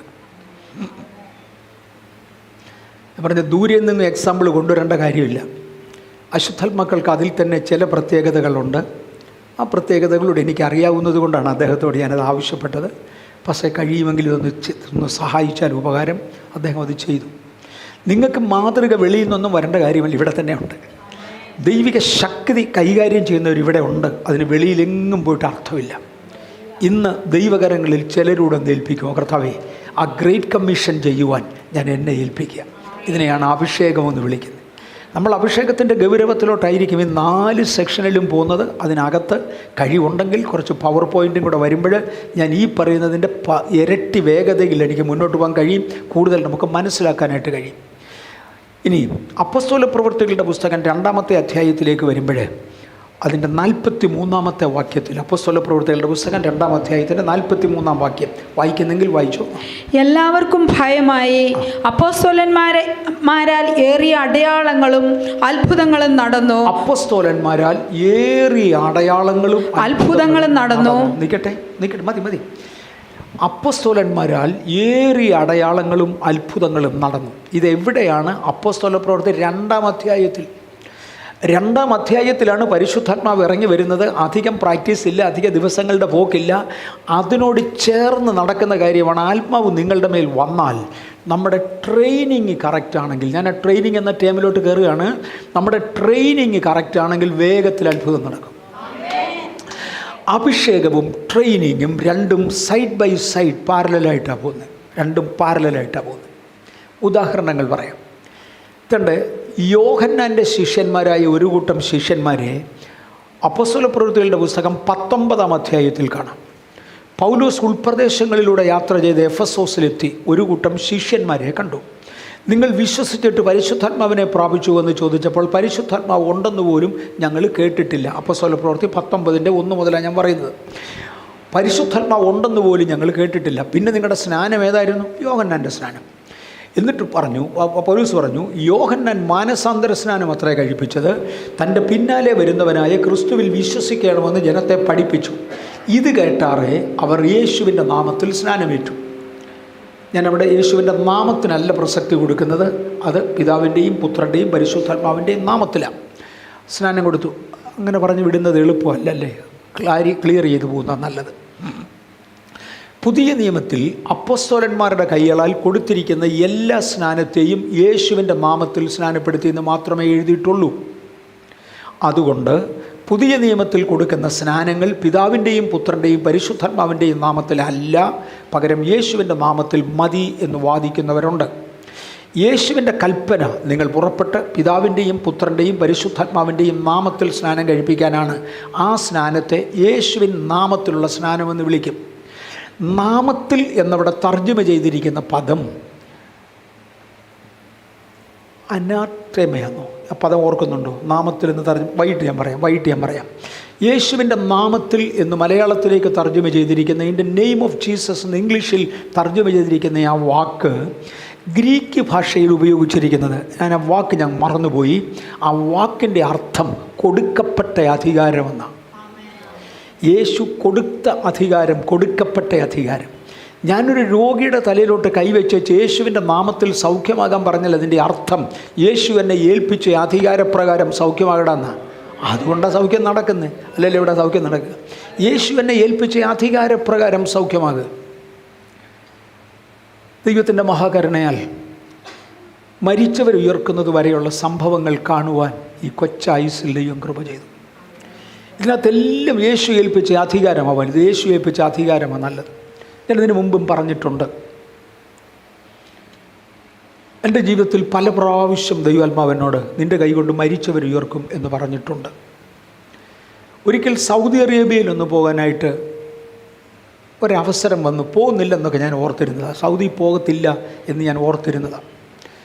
ഞാനും സുരേഷ് ബാബുവും കൂടെ ഒരിക്കൽ സംസാരിക്കുമ്പം പറഞ്ഞു, സൗദിയിലോട്ട് പോകുന്നില്ല, അദ്ദേഹവും പോകുന്നില്ല, ഞങ്ങൾ രണ്ടുപേരും സൗദിക്ക് പോകുന്നില്ല. വേറെ എവിടെ പോയാലും പോയില്ലെങ്കിലും സൗദി അവിടെ ഇരുന്നോട്ടെ, കാര്യം വല്ലവരും പിടിച്ച് ജയിലിലിടും, പിന്നെ അതിൻ്റെ പുറകെ വേണ്ട, പോകുന്നില്ല എന്ന് തീരുമാനിച്ചു. ഒരു ദിവസം എൻ്റെ അകത്ത് ദൈവാത്മാവ് തന്നെ ഇടപെടാൻ തുടങ്ങി. നീ സൗദിക്ക് പോകണം. ഇപ്പം ഇനി എന്നെ സൗദിയിലാരും കൊണ്ടുപോകാനാണ്. അതിൻ്റെ കൂടെ എൻ്റെ പാസ്പോർട്ടിൽ എൻ്റെ അഡ്രസ്സ് കൊടുത്തിരിക്കുന്നത് Bethel assemblies of God church എന്നാണ്. എൻ്റെ പാസ്പോർട്ടിൽ എൻ്റെ അഡ്രസ്സ് കൊടുത്തിരിക്കുന്നത്, താമസിക്കുന്ന address Bethel assemblies of God church എന്ന്. ഈ പാസ്പോർട്ടിൽ ആരാ സൗദിയുടെ സീലടിക്കുന്നത്? ഇത് ഉറക്കാൻ പോകുന്ന കാര്യമല്ല. അങ്ങനെ ഇരിക്കുമ്പോഴാണ് ഒരാൾ വീട്ടിൽ വന്ന് എന്നോട് പറയുന്നത്, അങ്കിളൊന്ന് വരണം സൗദിക്ക്. ഞാൻ പറഞ്ഞു, എൻ്റെ ബ്രദറെ, എൻ്റെ പാസ്പോർട്ടിലെ അഡ്രസ്സ് ഇതാ. അതൊന്നും അങ്കിൾ കണക്കാക്കേണ്ട. പാസ്പോർട്ട് ഇതാ, ഞാൻ ഇവിടെ ഫോം കൊണ്ടുവന്ന് ഇവിടെ ഇരുന്ന് സൈൻ ചെയ്താൽ മതി, ഞാൻ വീസ എടുത്ത് ഇവിടെ കൊണ്ടുതരാം. അടാ, അത് അപാര മനുഷ്യനാണല്ലോ, ഞാൻ ചെയ്തു തരാം. അങ്ങേര് കൊണ്ടുവന്ന ഫോമേ ഞാൻ സൈൻ ചെയ്ത് കൊടുത്തു. അദ്ദേഹം എൻ്റെ പാസ്പോർട്ടും എടുത്തു പോയി. കൃത്യം 10ാമത്തെ ദിവസം പാസ്പോർട്ട് വിത്ത് വിസിറ്റിംഗ് വീസ സീൽ സഹിതം തിരിച്ചു കൊണ്ടുവന്നു. പിന്നെയാണ് അറിയുന്നത് സൗദി ഗവൺമെൻറ്റിന് അമേരിക്കയുമായിട്ടുള്ള ബന്ധത്തിൽ അമേരിക്കൻ എയർഫോഴ്സിൻ്റെ റെപ്രസെൻറ്റേറ്റീവാണ് എൻ്റെ അടുക്കൽ വന്നയാൾ. അവർ പറയുന്നവർക്ക് കൊടുത്തില്ലേ സൗദി പിന്നെ ഭരണമില്ല, അത് ഇവരാണത് തീരുമാനിക്കുന്നത്. ആ മനുഷ്യനെ വന്നത്, അതുകൊണ്ടാണ് ഒത്തത്. എന്തായാലും ഞാൻ ബഹ്റിനിൽ പോകുന്ന കൂട്ടത്തിൽ അവിടുന്ന് സൗദിക്ക് കയറാമെന്ന് തീരുമാനിച്ചു. കൃത്യം പോലെ അന്ന് സുരേഷ് ബാബു ബഹ്റിനിലുണ്ട്. ഞങ്ങൾ രണ്ടുപേരും കൂടെ ലഞ്ച് കഴിക്കാൻ ഒരുമിച്ച് കൂടിയപ്പോൾ ഞാൻ പറഞ്ഞു, സുരേഷ് ബാബു, ഞാൻ ഇന്ന് സൗദിക്ക് പോകാം, നമ്മൾ തമ്മിൽ നേരത്തെ പറഞ്ഞിട്ടുണ്ട്, ഞാനതിന് മുമ്പ് വിളിച്ച് പറഞ്ഞിരുന്നു, ഒന്ന് പ്രാർത്ഥിച്ചു വിട്ടേക്കാൻ പറഞ്ഞു. അങ്ങനെ അദ്ദേഹം തന്നെ എന്നെ പ്രാർത്ഥിച്ചു വിട്ടു. സൗദി ഞാൻ ചെന്നു. ഒരു വീട്ടിൽ എനിക്ക് താമസ സൗകര്യം ക്രമീകരിച്ചു. ആ വീടിൻ്റെ ഉടമസ്ഥൻ എന്നോട് പറഞ്ഞു, ഒരു 2 മണിക്കൂറത്തേക്ക് ഞാൻ വെളിയിലോട്ട് പോകും, വീട്ടിൽ വേറെ ആരുമില്ല, നിങ്ങൾ ഒറ്റയ്ക്കായിരിക്കും, ഒരു 2 മണിക്കൂർ. അപരിചിതരായിട്ട് ആരെങ്കിലും വന്നാൽ കതക് തുറക്കരുത്, എനിക്കത് എത്രയൊക്കെ അറിയാം, നോക്കിക്കോളാൻ പറഞ്ഞു. അങ്ങനെ ഇറങ്ങിപ്പോയി. 15 മിനിറ്റ് കഴിഞ്ഞപ്പോൾ ജനലിൻ്റെ അടുക്കൽ ആരോ വന്നു, കതകിൽ ആരോ വന്ന് ബെല്ലടിച്ചു. ബെല്ലടിക്കുന്നയാൾ ആരാണെന്ന് നോക്കാൻ, അങ്ങേര് തന്നെ തിരിച്ചു വന്നതാണോ എന്ന് അറിയത്തില്ലല്ലോ, അതുകൊണ്ട് ഞാൻ ജനലിൻ്റെ അടുക്ക വന്ന് ഒരു കർട്ടൺ ഒന്ന് മാറ്റി വെച്ച് ആരാന്ന് നോക്കിയപ്പോഴത്തേക്ക് ആ മനുഷ്യൻ എന്താ ജനലിൻ്റെ അടുക്ക വന്ന് എൻ്റെ നേരെ മുന്നേ നിൽപ്പുണ്ട്. പറഞ്ഞു, ഓപ്പൺ ദ ഡോർ. എനിക്കറിഞ്ഞുകൂടാ, എന്നെ വിറയ്ക്കുന്നു, ഒരാത്മശക്തി എൻ്റെ മേൽ വ്യാപരിക്കുന്നു, ഇത് പരിശുദ്ധാത്മ നിയോഗമാണ് എന്നെനിക്ക് മനസ്സിലാകുന്നു. ഞാൻ നേരെ എന്ന് കതക് തുറന്നു. കതക് തുറന്ന് വെച്ചാൽ അവിടെ തന്നെ മുട്ടുകുത്തി. ആ മനുഷ്യൻ എൻ്റെ കൂടെ ആ കാർപ്പറ്റെ മുട്ടുകുത്തി. അദ്ദേഹം എന്നോടൊരു ദൂത് പറയാൻ തുടങ്ങി. ഞാനൊരു പ്രത്യേക ഉദ്ദേശത്തിന് വേണ്ടി നിന്നെ സൗദിയിൽ കൊണ്ടുവന്നതാണ്, നീ ചില ദിവസങ്ങൾ സൗദിയിൽ കാണും, നിൻ്റെ മേലുള്ള അപ്പോസ്തോലിക വിളിയുടെ കൺഫർമേഷന് വേണ്ടി നിൻ്റെ കൈകൊണ്ട് ഒരു മരിച്ചവൻ ഉയർക്കും. മരിച്ചവരെ ഉയർപ്പിക്കുന്നത് അപ്പോസ്തോലിക ശുശ്രൂഷയുടെ കൺഫർമേഷനാണ് എന്ന് ആ ദൂതിനകത്തുണ്ട്. ഒരു 15-20 മിനിറ്റ് അദ്ദേഹം എന്നോട് ദൂത് പറഞ്ഞേച്ച് അന്തരീക്ഷം നോർമലായി. ഞാൻ എഴുന്നേറ്റ് പോകാമെന്ന് പറഞ്ഞപ്പോൾ ഞാൻ പറഞ്ഞു, സ്നേഹിത, നീ ആരാന്ന് എനിക്ക് അറിഞ്ഞുകൂടാ, എൻ്റെ വീട്ടിലായിരുന്നേ ഞാൻ ഒരു ചായയെങ്കിലും ഇട്ട് തന്നെ, ഇതെനിക്ക് അതിന് നിവൃത്തിയില്ല, ഇത് ആരാണ്ടയുടെ വീട്ടിലാണ്. അദ്ദേഹം പറഞ്ഞു, എൻ്റെ വീട്ടിലായിരുന്നു ഞാനും തന്നേനെ, ഇതെനിക്ക് ഒക്കത്തില്ല, അത് വിടെ. രണ്ടാമത് ഞാൻ പറഞ്ഞു, എനിക്ക് സൗദിയുടെ നാണയങ്ങൾ എൻ്റെ കയ്യിലില്ല, അതുകൊണ്ട് എൻ്റെ കയ്യിലുള്ളത് അമേരിക്കൻ ഡോളറുണ്ട്, ദയവായി നീ എൻ്റെ എന്തെങ്കിലും ഒന്ന് വാങ്ങണം. പുള്ളി പറഞ്ഞു, നിൻ്റെ കയ്യിലിരിക്കട്ടെ, ഞാൻ ഇങ്ങോട്ടും ഒന്നും തരുന്നില്ല, എനിക്ക് നിന്നെ കണ്ട് ദൂത് കൈമാറാൻ വേണ്ടി വന്നതാണ്. പിന്നെ ആരെങ്കിലും ചോദിച്ചാൽ സിലോൺകാരൻ ഡ്രൈവർ രാജൻ ഇവിടെ വന്നെന്നും ഈ ദൂത് പറഞ്ഞെന്നും പറഞ്ഞേക്കാൻ പറഞ്ഞു. ബാക്കിയൊന്നും ഞാൻ പറയുന്നില്ല. സിലോൺകാരൻ ഡ്രൈവർ രാജൻ ഇവിടെ വന്നെന്നും ഈ ദൂത് പറഞ്ഞു എന്നും പറഞ്ഞേക്കാൻ പറഞ്ഞു. എൻ്റെ വീട്ടുകാരൻ തിരിച്ചു വന്നപ്പോൾ ഞാൻ പറഞ്ഞു, ഇങ്ങനൊരു സംഭവം ഉണ്ടായി. അവരുടെയൊക്കെ ആ ആനന്ദം കാണണം. രാജകുടുംബത്തിൽ കയറി ദൂത് പറയുന്ന പ്രവാചകനാണ് അദ്ദേഹം. സാമാന്യക്കാരനല്ല, അസാമാന്യ ദൈവകൃപയുള്ള ഒരാളാണ്. രാജൻ വന്നിരുന്നോ, എങ്ങനെ അറിഞ്ഞ് നിങ്ങളുണ്ടെന്ന് എങ്ങനെ കണ്ടുപിടിച്ച്, അതെല്ലാം ദൈവത്തിനറിയാം, ദൈവം ക്രമീകരിച്ചതാണ്. തിരിച്ച് 2004 തന്നെ, ആ വർഷമാണ് ഞാൻ സൗദി പോകുന്നത്.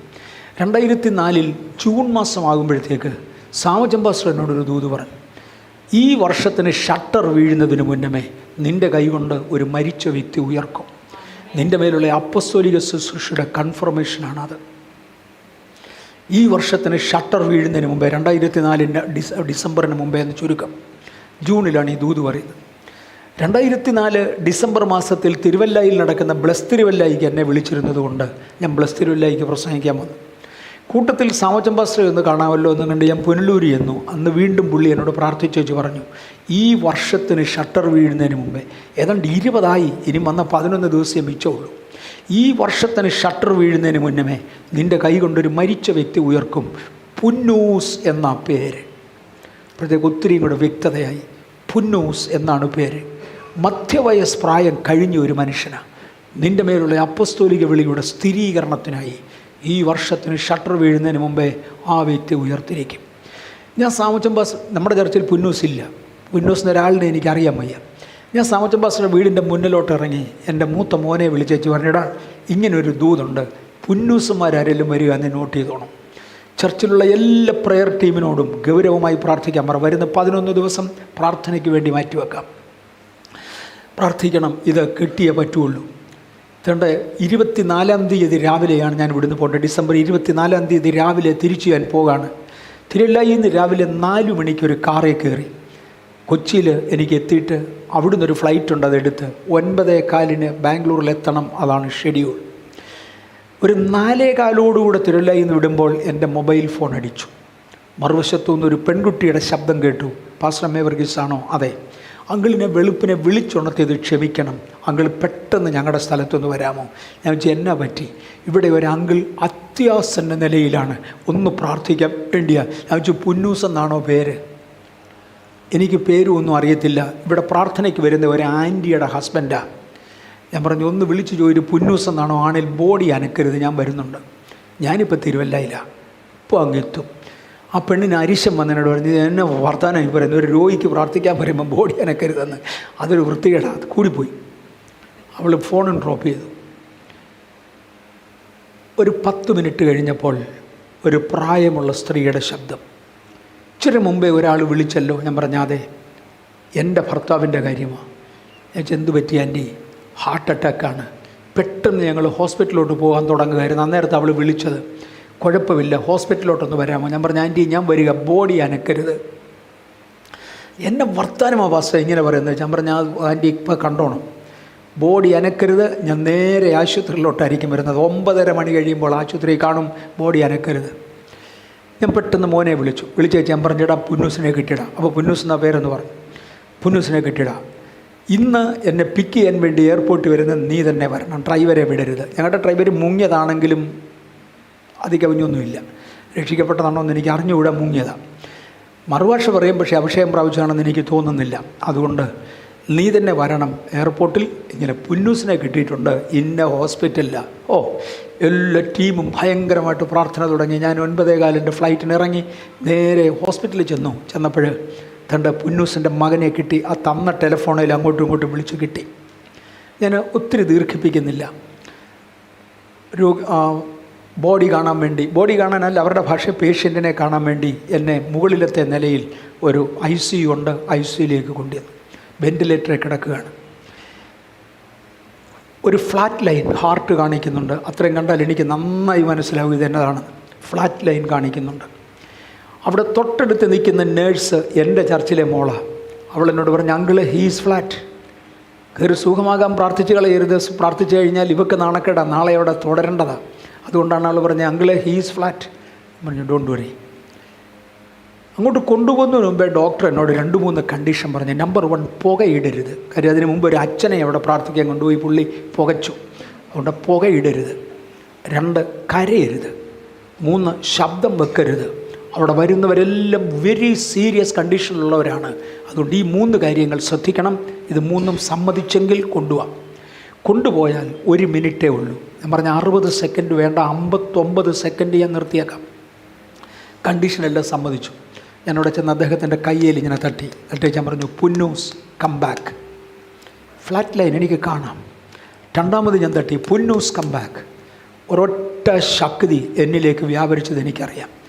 ഉറക്കെ ഒരു വിളിച്ചു, പുന്നൂസ് കം ബാക്ക്. ഡോക്ടർ എൻ്റെ കയ്യെ കയറി പിടിച്ചു. ശബ്ദം വെക്കരുതെന്ന് നിന്നോട് പറഞ്ഞതല്ലേ? നമ്മൾ ഡോക്ടറെ പണി കഴിഞ്ഞു, ഞാൻ പോവാം. എൻ്റെ പണി കഴിഞ്ഞു, ഞാൻ പോകുക. അങ്ങേരെ എഴുന്നേറ്റൊന്നുമില്ല. താഴെ വന്ന് ആൻറ്റി അവിടെ നിന്ന് കരയുക. എന്നോട് ഞാൻ പറഞ്ഞു, ആൻറ്റി ഇവിടെ നിന്ന് കരഞ്ഞിട്ട് ഒരു പ്രയോജനമില്ല, എൻ്റെ കൂടെ കാറിൽ കയറിക്കോ, ചർച്ചിൽ പോവാം. ആൻറ്റി അവിടെ നിന്ന് പ്രാർത്ഥിച്ചിട്ട് അങ്കിൾ ഇപ്പം ഇങ്ങനെ എഴുന്നേറ്റ് വരും. ഞാൻ വരാൻ പറഞ്ഞാ പോരുത്. ആ ആൻറ്റി എന്നെ വിശ്വസിച്ചു, എൻ്റെ കൂടെ കാറിൽ കയറി. 5 മിനിറ്റ് കാർ ഓടുന്നതിനകം പുറകിൽ നിന്ന് മോൻ വിളിച്ചു, മമ്മി. ഡാഡി കണ്ണു തുറന്നു. തുടർന്ന് അദ്ദേഹം സ്നാനപ്പെട്ടു. 9 വർഷം വീണ്ടും ഞങ്ങളുടെ കൂടെ ആരാധിച്ചു. എന്നിട്ട് മോൻ ഗുണപ്പെട്ടിട്ടില്ല, അറിയാമോ? ആ മോൻ ഗുണപ്പെട്ടിട്ടില്ല. അവൻ കല്യാണം കഴിച്ച എങ്ങാണ്ടൊരു അച്ഛൻ്റെ മോളെയാണ്, പറ്റിയല്ലോ. അവൻ ഗുണപ്പെട്ടിട്ടില്ല. അത്ഭുതങ്ങളും അടയാളങ്ങളും കണ്ടതുകൊണ്ടൊന്നും വിളിയില്ലാത്തവൻ നന്നാകുകയില്ല. അതിനെക്കുറിച്ച് ചിന്തിക്കേണ്ട. ലാസറിനെ മരിച്ചവരിൽ നിന്ന് ഉയർപ്പിച്ചിട്ടും ലാസറിനെ കൂടെ കൊല്ലണമെന്നാണ് പബ്ലിക്ക് പറഞ്ഞത്. ദൈവത്തിൻ്റെ ഹിതപ്രകാരം വിളിക്കപ്പെട്ടത് മാത്രമേ നിൽക്കത്തുള്ളൂ. പക്ഷേ നിങ്ങൾ പോകുമ്പോൾ സകലവിധ രോഗികളെയും സൗഖ്യമാക്കുക. മരിച്ചവരെ ഉയർപ്പിക്കാൻ ഇവിടെ ആവശ്യപ്പെട്ടിട്ടില്ല, പക്ഷേ അതും കർത്താവ് പറയുന്നതാണ്. നമ്മുടെ കൈ കൊണ്ട് ചിലത് ചെയ്യിക്കാൻ ദൈവത്തിന് താല്പര്യമുണ്ട്. സഹോദരന്മാരെ, എൻ്റെ അകത്തെ വലിയ ദർശനം ഈ ദിവസങ്ങളിൽ കഴിഞ്ഞ ദിവസങ്ങളെക്കാൾ വളരെ കൂടുതൽ വീര്യപ്രവർത്തികൾ നടക്കും. കാര്യം മനുഷ്യൻ്റെ മനസ്സ് കഠിനമാകുന്നതിന് ഒത്തവണ്ണം ദൈവം അവരെ രക്ഷിക്കാൻ വേണ്ടി പല കാര്യങ്ങളും ചെയ്യും. നിങ്ങൾ തയ്യാറാകുമെങ്കിൽ ചില മരിച്ചവർ ഉയർക്കും. നിങ്ങൾ തയ്യാറാകുമെങ്കിൽ അനേക രോഗികൾ സൗഖ്യമാകും. ബാംഗ്ലൂർ ചർച്ചിൽ വന്ന് ശുശ്രൂഷിച്ച ഒരു വടക്കേ ഇന്ത്യക്കാരൻ മോനുണ്ടായിരുന്നു. 24 വയസ്സുള്ള ഒരാൾ, ഞാൻ ആ പേര് വിട്ടുപോയി. അദ്ദേഹം സാധാരണ പ്രവചനം പറയുന്ന കൂട്ടത്തിൽ പറയുന്ന ഒരു പദമുണ്ട്. പച്ചക്കറിയുടെ ജനറൽ മാർക്കറ്റിൽ പച്ചക്കറികളിൽ മൊത്തത്തിൽ കൊടുക്കുന്ന വലിയ കടകളുണ്ട്. അവിടെ ലോറിയിലാണ് പച്ചക്കറി മുഴുവൻ കൊണ്ടിരുന്നത്. കൊണ്ടങ്ങ് കൂട്ടിയേക്കുക. അവിടെ കൊണ്ട് കൂട്ടിയിരിക്കുന്നത് പോലെ രോഗികളെ കൂട്ടുന്ന ഒരു സമയം വരുന്നു. ഉള്ളി മാർക്കറ്റിൽ ഉള്ളി കൊണ്ട് കൂട്ടമായി കൂട്ടുന്നത് പോലെ സൗഖ്യമായവർ ഇറങ്ങി വരുന്ന കാഴ്ച കാണാം. നിങ്ങൾക്കറിയാം, ഈ ഉള്ളി ഇങ്ങനെ കൊണ്ട് കൂട്ടുന്ന കൂട്ടത്തിൽ ഉരുണ്ടുരുണ്ടുരുണ്ടുരുണ്ട് ഇത് ഇറങ്ങി വരും. ആ കാഴ്ചയാണ് വരുന്നത്. ഉള്ളി ഉരുളുന്നത് പോലെ ഇറങ്ങി വരുന്ന ആളുകളെ കാണാം. സഭ നേരെ നിന്നാൽ മതി. പക്ഷെ പറഞ്ഞവൻ നിൽക്കാതെ പോയി. എനിക്ക് ഭയങ്കര ദുഃഖമുണ്ട്. അത്രയും പൊട്ടൻഷ്യൽ കയറി വന്നതാണ്. പട്ടിക്കുട്ടികളുടെ ഇടയിൽ നിന്നൊരു ആനക്കുട്ടി എഴുന്നേറ്റാൽ എങ്ങനെ ഇരിക്കും, ആ ശക്തിയിൽ എഴുന്നേറ്റ് വന്നതാണ്. ഒരു ലവ് മാരേജ് അവൻ കഴിഞ്ഞു. അവൻ 1-2 വേണ്ടാത്ത കോളുകൾ വരുന്ന സമയത്ത് ഞാൻ വീട്ടിലുണ്ട്. അന്ന് സെൽഫോൺ ഇല്ല. വീട്ടിലെ ഒരു നമ്പർ കൊടുത്താൽ ആ നമ്പറിലെ വിളിക്കാനൊക്കത്തുള്ളൂ. എൻ്റെ വീട്ടിലെ നമ്പരെ വിളിച്ചു. മറുവശത്തു നിന്നുള്ള ശബ്ദം കേട്ടേച്ച് ഞാൻ അവനോട് പറഞ്ഞു, നീ ദൈവത്തെ ഓർത്ത് ഇതിന് പോകരുത്. കാര്യം വൃതന്മാരെ വീഴ്ത്തുവാൻ വലിയ വിളികൾ വരും. മോനെ പോകരുത്, ഇല്ലെങ്കിലേ ഒരു കുഴപ്പമില്ലെന്ന് പറഞ്ഞു. 1 വർഷത്തിനകം ആ വിവാഹം കഴിഞ്ഞു. അതിനു മുമ്പേ പരിശുദ്ധാത്മാവ് അവനെ തള്ളി. എന്നാ ശക്തിയിൽ മുന്നോട്ട് വന്നതാ. ഓരോരുത്തരെ തള്ളിയിടാൻ പിശാച് മറുവശത്തുണ്ട് എന്ന ഓർമ്മയോടെ നമ്മൾ നിന്നാൽ ദൈവത്തിന് വേണ്ടി വൻ കാര്യങ്ങളെ ചെയ്യുവാൻ കർത്താവ് നമ്മളെ നിർത്തും. എല്ലാവർക്കും ഭയമായി. കാര്യം അപ്പോസ്തലന്മാരുടെ കയ്യാൽ ഭയങ്കര അടയാളങ്ങൾ. ദൈവദാസിമാരെ, നിങ്ങൾ നേരെ ദൈവത്തിന് വേണ്ടി നില്ല്. നിങ്ങളുടെ കൈ കൊണ്ട് വലിയ അടയാളങ്ങൾ എൻ്റെ ദൈവം ഇവിടെ ചെയ്യട്ടെ. അപ്പോസ്തലപ്രവൃത്തികളുടെ പുസ്തകം 5-ാം അധ്യായം 15-16 വാക്യങ്ങളിൽ രോഗികളെ പുറത്തു കൊണ്ടുവന്ന് പത്രോസ് കടന്നു പോകുമ്പോൾ അവൻ്റെ നിഴലെങ്കിലും അവരിൽ വല്ലവരുടെയും മേൽ വീഴേണ്ടതിന് വീഥികളിൽ വിരിപ്പിന്മേലും കിടക്കമേലും കിടത്തും. അതുകൂടാതെ യെരുശലേമിന് ചുറ്റുമുള്ള പട്ടണങ്ങളിൽ നിന്നും പുരുഷാരം വന്നുകൂടി രോഗികളെയും അശുദ്ധാത്മാക്കൾ ബാധിച്ചവരെയും കൊണ്ടുവരികയും അവരെല്ലാവരും സൗഖ്യം പ്രാപിക്കുകയും ചെയ്തു. അത്ഭുതങ്ങളുടെ വിളഭൂമിയായി യെരുശലേം മാറി. കേരളത്തിൽ വിദ്യാഭ്യാസ ഹെഡ്ക്വാർട്ടേഴ്സ് എന്ന് പറയേണ്ടത് ഈ കോട്ടയത്തെയാണ്. വിദ്യാഭ്യാസത്തിൻ്റെ ഹെഡ്ക്വാർട്ടേഴ്സ് എന്ന് പറയേണ്ടത്, ക്യാപിറ്റൽ എന്ന് പറയേണ്ടത് ഈ കോട്ടയത്തെയാണ്. സുവിശേഷീകരണത്തിൻ്റെ ക്യാപിറ്റൽ എന്നാരംഭത്തെങ്കിൽ അറിയപ്പെട്ടിരുന്നത് ഈ കോട്ടയമാണ്. ഇന്ന് ഇവിടുന്ന് ഷിഫ്റ്റായി. എന്നാൽ ഈ സ്ഥലത്തെയാണ് അറിഞ്ഞിരുന്നത്. ഒന്നുകൂടെ തിരിച്ചു കൊണ്ടുവരാൻ നിങ്ങൾ റെഡിയാവൂ?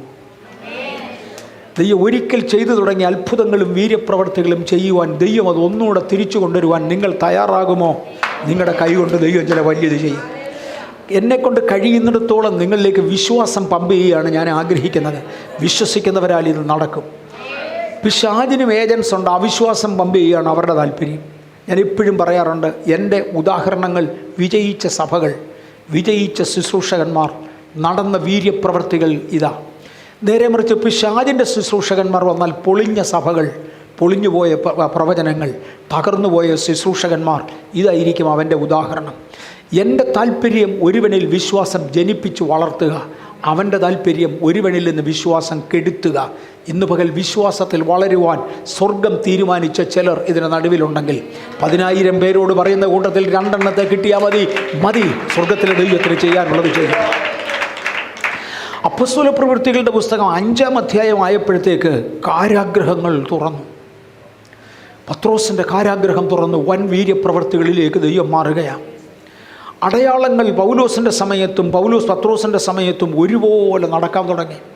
അപ്പോസ്തലന്മാരുടെ കൈകൊണ്ട് വലിയ വീര്യപ്രവർത്തികൾ നടക്കുകയാണ്. എൻ്റെ പൊന്നു സഹോദരി സഹോദരന്മാരെ, നിങ്ങളുടെ കൈകൊണ്ട്, എൻ്റെ കൈകൊണ്ട് ചില വീര്യപ്രവർത്തികൾ നടന്നേ മതിയാകൂ.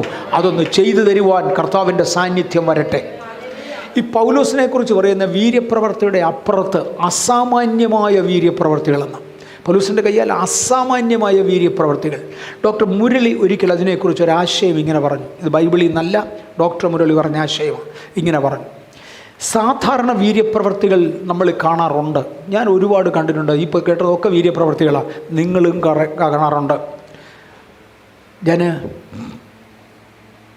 പ്രൊജക്റ്റ് ചെയ്യുന്ന കൂട്ടത്തിൽ അല്ലൻ സാഹിബിൻ്റെ ശുശ്രൂഷയിലും ശക്തന്മാരായ ദൈവമക്കളുടെ ശുശ്രൂഷയിലും നടന്ന വലിയ വീര്യപ്രവർത്തികളിൽ ചിലതിനെ പ്രൊജക്റ്റ് ചെയ്ത് കാണിക്കണം എന്നെനിക്ക് താല്പര്യമുണ്ട്. വീഡിയോ ഫോർമാറ്റിൽ കാണിക്കണമെന്നെനിക്ക് താല്പര്യമുണ്ട്. നമ്മുടെ വിശ്വാസം ഉറപ്പിക്കാൻ വേണ്ടി മാത്രമാണ്.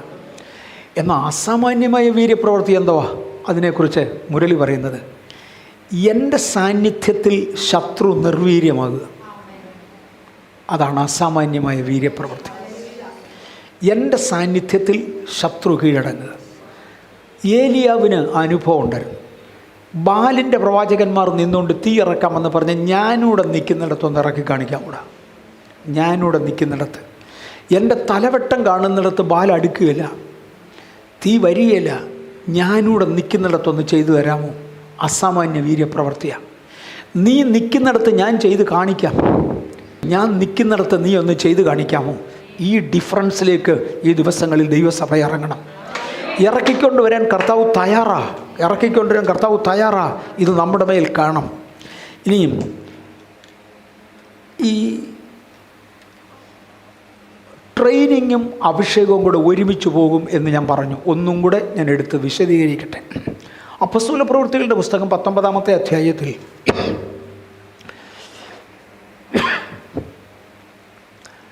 പൗലോസ് അപ്പോസ്തലൻ കൈവച്ചതോടുകൂടെ ഈ യോഹന്നാൻ്റെ ശിഷ്യന്മാരുടെ മേൽ ആത്മാവ് വന്നു. അവരെന്തോ ഉടനെ ചെയ്തത്? അവരന്യഭാഷകളിൽ സംസാരിക്കുകയും പ്രവചിക്കുകയും ചെയ്തു. യോഹന്നാൻ പ്രവാചകനായിരുന്നു. പ്രവചനത്തിൻ്റെ ട്രെയിനിങ് ലഭിച്ച ആളുകളുടെ മേൽ ആത്മാവ് വന്ന് ഉടൻ പ്രവചനം തുടങ്ങി. പൗലോസിൻ്റെ ട്രെയിനിങ് ഗമാലിയേലിൻ്റെ പാദപീഠത്തിലായിരുന്നു. അദ്ദേഹം വേദപണ്ഡിതനായിരുന്നു. പൗലോസിൻ്റെ മേൽ അഭിഷേകം വന്നുടനെ അദ്ദേഹം വേദപുസ്തകം ചൊവ്വേ പഠിപ്പിക്കാൻ തുടങ്ങി. നമുക്ക് കിട്ടുന്ന ട്രെയിനിങ്ങിനനുസരിച്ചായിരിക്കും അഭിഷേകത്തിൻ്റെ കൈകാര്യത. യേശുവിൻ്റെ കൂടെ പോയ ശിഷ്യന്മാർക്ക് കിട്ടിയ ട്രെയിനിങ് അത്ഭുതങ്ങളും വീര്യപ്രവൃത്തികളും രോഗശാന്തികളുമാണ്. അവരുടെ മേൽ ആത്മാവ് വന്നു, അന്ന് തന്നെ വീര്യപ്രവൃത്തികൾ ആരംഭിച്ചു. എനിക്ക് കിട്ടുന്ന ട്രെയിനിങ് എന്തോ അതിന് തക്കവണ്ണമായിരിക്കും എൻ്റെ മേൽ ആത്മാവ് വരുമ്പോൾ എന്നിലുള്ള കൃപാവരം വ്യാപരിക്കുന്നത്. പോൾ യോങ്കുച്ചോ പറഞ്ഞിരുന്ന ഒരു പദം, പോൾ യോങ്കുച്ചോ മരിച്ചുപോയി എന്നുള്ളത് ഞാൻ അറിഞ്ഞ് ചങ്ങ് മറന്നായിരുന്നു. ഇന്നലെയോ മെനിഞ്ഞാന്നോ ഒരാൾ എന്നെ വീണ്ടും ഓർമ്മിപ്പിച്ചു.